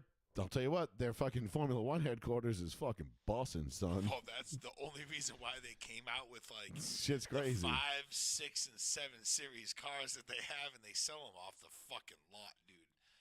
People buy the 720 765, 570, whatever, those car models, man, you'd be surprised how popular McLaren is now all of a sudden. Yeah, well, they're like Lamborghini. Like anybody can buy one. No, It's not like Ferrari where like you got to be invited. Oh yeah. No, fuck that. No, Ferrari's on a whole nother. Ferrari's as far as exclusive. that. Yeah, wicked. That's stupid. No, as far as like supercars go, It is, but it isn't. McLaren, they broadened their clientele investment or whatever you want to call it. Like they market to a whole bunch of people now. Yeah, of course. They open themselves up to a vaster They don't client just base. make a McLaren F1 that's $1 million. Right, for exactly. Jay Leno. Right. They make a 570. They make a 565 or whatever. It's like, yeah, this is on par with the Peugeot. Yeah. Oh, wait, you gonna buy an R8? What the fuck on? You got $100 grand for a car? Come over here. We'll come McLaren. Yeah. You can say you have a own a McLaren. McLaren. You can tell Yeah. people, well, I own an Audi, or you can say I own a McLaren. Yeah. You know, Yeah. and Yeah. but do you want to know an Ferrari Audi? though, Or Ferrari's McLaren? has an exclusivity to it. Like that's no, that we did talk about. I understand. that's that. what It's just- that's what's Ferraris cool are about retarded. Ferrari. Ferrari's retarded. I love it. I think it's so cool because it's extreme. such an old money, like it's the difference of being like It's prestige. exactly. It's like when we went to like the Fontaine Bleu, right, and we looked around at the people that were there, and we're like, why? How can you afford to stay here and act like this? Like you clearly don't come any from money. jamoke could. Yeah, there's young money. there's any no dickhead. there's no prestige to it. There's no Old like money. yeah like is class. right, exactly. So I love the way Ferrari does business. I love the way Ferrari like you have to be embedded in the Ferrari culture in You're order not to be buying an SF90. Bro, Nah, if like you you're don't either about it already you're either have- about it or you're not. Yeah. And if you want to be about it, you better have big dough. You know, it's like you better be Master P about it. it's like golf in a way. Where like a golf course can be like, "Hey, here's our dress code." And you're like, "That's fucking stupid." They're like, "Cool. Go play somewhere else then. We don't give a fuck what We you don't think. need your money, We don't need your bitch. fucking money." I love that. I kind of love that, like appreciate that fuck you ass attitude. That's the thing about the prancing horse, bro. It's You can't different. Fuck with it. You can't fuck with it. And literally Ferrari has made probably the greatest sounding cars on the face of this planet. Bar none. I don't even think that's debatable. Bar none. Yeah, I don't think Bar that's none. even a You can debate. sit there and I mean, and don't go, get me wrong. Oh, you're 787 I'm a Mazda huge fan of my push rod V8s, Cool. but Ferrari sound wise, Honestly, Mm. one of Ferrari's most simple fucking cars that's actually accessible to anybody, honestly, with like a decent job is one of their best sounding cars ever, and that's the Ferrari 360. That's Yeah. world renowned. That's not just me saying that. That's like world renowned. That 3.6 liter V8 in the 360 Ferrari is known to be one of the best sounding, high pitched F1 Ferrari like V8s you could just possibly. screams. It's bro, $6,000 with the right exhaust. It sounds like you're doing fucking 200, but it's just like, it's got this crazy noise to it. It's insane. It's insane. It really is. Ferrari's just been known because the prestige that you get with Ferrari, like you can't just go buy a $3 million fucking Ferrari. No, You have to be invited to you buy have to be them. invited Yeah. to buy that. You, Which you again, get, you and get we cease and desist, like, we talked about it last week. We love that about it, but I love it. I love in the brand. but in the- It's my favorite car. but brand. in the Formula One ring, you know, you could make the case. It's Ferrari and Mercedes are 3A and 3B, and they're both chasing McLaren and Red Bull right now. And I think it's going to be a four-way run. I really do. I think Mercedes is going to get a couple wins this year. I think Ferrari is going to win this year. Red Bull is definitely going to win. McLaren has already won. Like, I don't think this is going to be a runaway like we've seen in years past. I think it's going to be a highly competitive season, which is great. And then next year we go to a completely new format of car, completely new. Everything is, all the dimensions are different. Everything is different. You add an 11th team to the grid, so you go from 20 to 22 cars. And Cadillac and Andretti they're going to be hiring exclusively American drivers. So we're finally going to get to see, like, hey, What you got, bitch? what you got? Like, and don't fucking embarrass us. Like, don't go out on the world stage, American drivers who want to be in F1, and embarrass us. Like, be about it. Start, If you're some dad right now and your kid's in karts and you're thinking he's going to drive a Daytona 500, no, fuck that shit. Keep him in karts. Who are we gonna put to that test though? I think Colton Herta right now is the number one name. Carlos. IndyCar. No, IndyCar. And I think the kid Connor Zilich is going to be, low-key, I think that's my sleeper pick to be the number 2 seat. As far as from American racing to So Colton Herta is an IndyCar driver currently. And Connor Zilich is that 18 or 17-year-old kid that when he went to COTA last year and put his truck on the pole in his first ever attempt. Mm-hmm. Kid can fucking wheel, bro. Like, kid's no joke. Connor Zilich, he was the number 2. He had the second best odds to win the NASCAR race at COTA in his NASCAR debut because he's so good on road courses. Like, he's just, I think, honestly, I think he's going to get poached. I think but he's a Red Bull guy in the States. You know, he's driving for Red Bull over here in the Xfinity and the NASCAR series, but I think his skill set is better suited for F1. We'll see. I mean, not to say he can't adapt to ovals, but it's going to be fascinating to watch. So, we'll see. Anyway, we'll leave it there, boys. Let's get out of here. We will be back next week, Tuesday night. I'm not even going to say a time. It'll be like 8:45, 9, 8:30, somewhere in there, whatever. Mike pops up fucking. Just pop up. It'll be there. You'll be When it there. pops up, you know. Yeah, these guys, I don't know. These guys show up. Some days they're both here at 8:15. 8:15. The other That's night, never the case. other nights it's 9 o'clock, and we're like, oh shit, we should probably go do the show. 8:15. It's never 8:15 for me. I'm not even leaving the house. The fucking kids are screaming. There's no way it's 8:15. That's a fucking lie. Well, whatever, bro. Whatever, dude. I'm just throwing ballpark numbers out. So If it's anyway, 8:15, I'm divorced. Yeah. That's the only chance. He's like, you know, Wayne, fucking hell, you're leaving me. You little monsters. I'm like, I'm going to go do the garbage. You just Yeah. get the garbage back up and drive away. All right, I'm going to take out the garbage. He's like, where did Dad go? He's He leaving. he went out to get milk and cigarettes. He'll be right back. He doesn't drink either of those. All right, be sure to give Row and Seat One a like and a follow on our Facebook page. That's where you'll get my NASCAR bets. Like I said, either Saturday or Sunday. I'll have them up Sunday, well in time for the green flag. You'll have plenty of time to read, digest, make your picks, and do your own thing. If you should, so feel free to base your picks off of my picks. You'll have ample time to do all that before the green flag drops. So make sure you give us a like and a follow on that. For Plizzy and Mr. Betancourt, I am Joey Fats. This has been Joey Fats Radio. Row One, Seat One, live on the one, the only, the New Bedford Guide. We'll see you right back here Tuesday night next week, same time. Peace. Adios. Peace. Wow, great job.